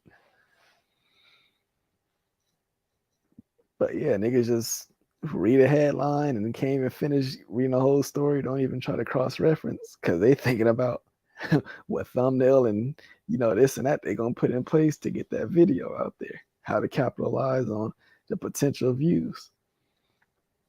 And me personally, I like regarding just like this. I don't mean I don't give a fuck. Like I just don't like care about what happened on this situation. I just don't give a fuck about. Like I don't care that a nigga got caught with a gun. Like that's some shit. That's the same type of shit I'll be on. I got firearms. You know what I'm saying? So I mean, yeah, even if I feel like, hey, he might have been in that area or the way he went about it was a bonehead mistake, that's some shit. I don't got no type of ill will or emotional thoughts or anything about Water getting caught with a fucking gun. It's way worse shit out here in this world happening. Um, yeah, I just don't give a fuck about that's like that's not no shit I try to clown him for or anything.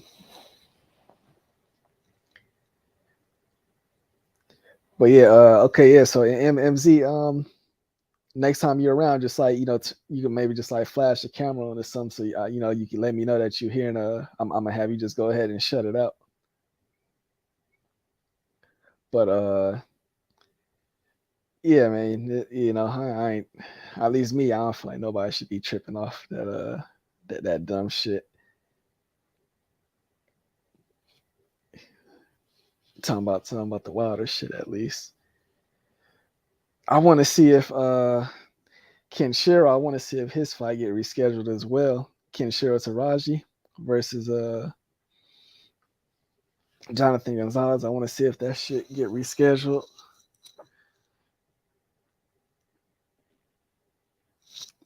That's one I was definitely looking forward to. Karaguchi, I want to see him bounce back. It's a card that's coming up when not Shinga, him and is boy, they got a few like fights just between like top 10 ranked opponents. I got to look up that one to get it correct also. Um, yeah, okay, yeah. So yeah, look, from here, yeah, we just gonna close it out, y'all. We appreciate all y'all coming through. Real good show tonight and everything. I know, right now MZ on the road, Joseph, Eric, y'all about to be on the road real soon. The other brother, Yasser, he on the road also. So all the brothers that's on the road doing their thing. Safe travels to y'all, and what I'm saying, make it back. Shit, make it back to us too. So shit, we could keep the brotherhood going. Um, Interesting week. MZ, he got some more time enjoying himself in Hawaii, and that's what we gonna leave it at that. But this was your stream, this one for you and dedicated to your trip in Hawaii. So you go ahead and close it out now, MZ. But to all y'all, peace. Oh, for real? Great job, I was Mike. about to go to the head. Thank you, everybody, for coming through. We out. Wow. Like, I should have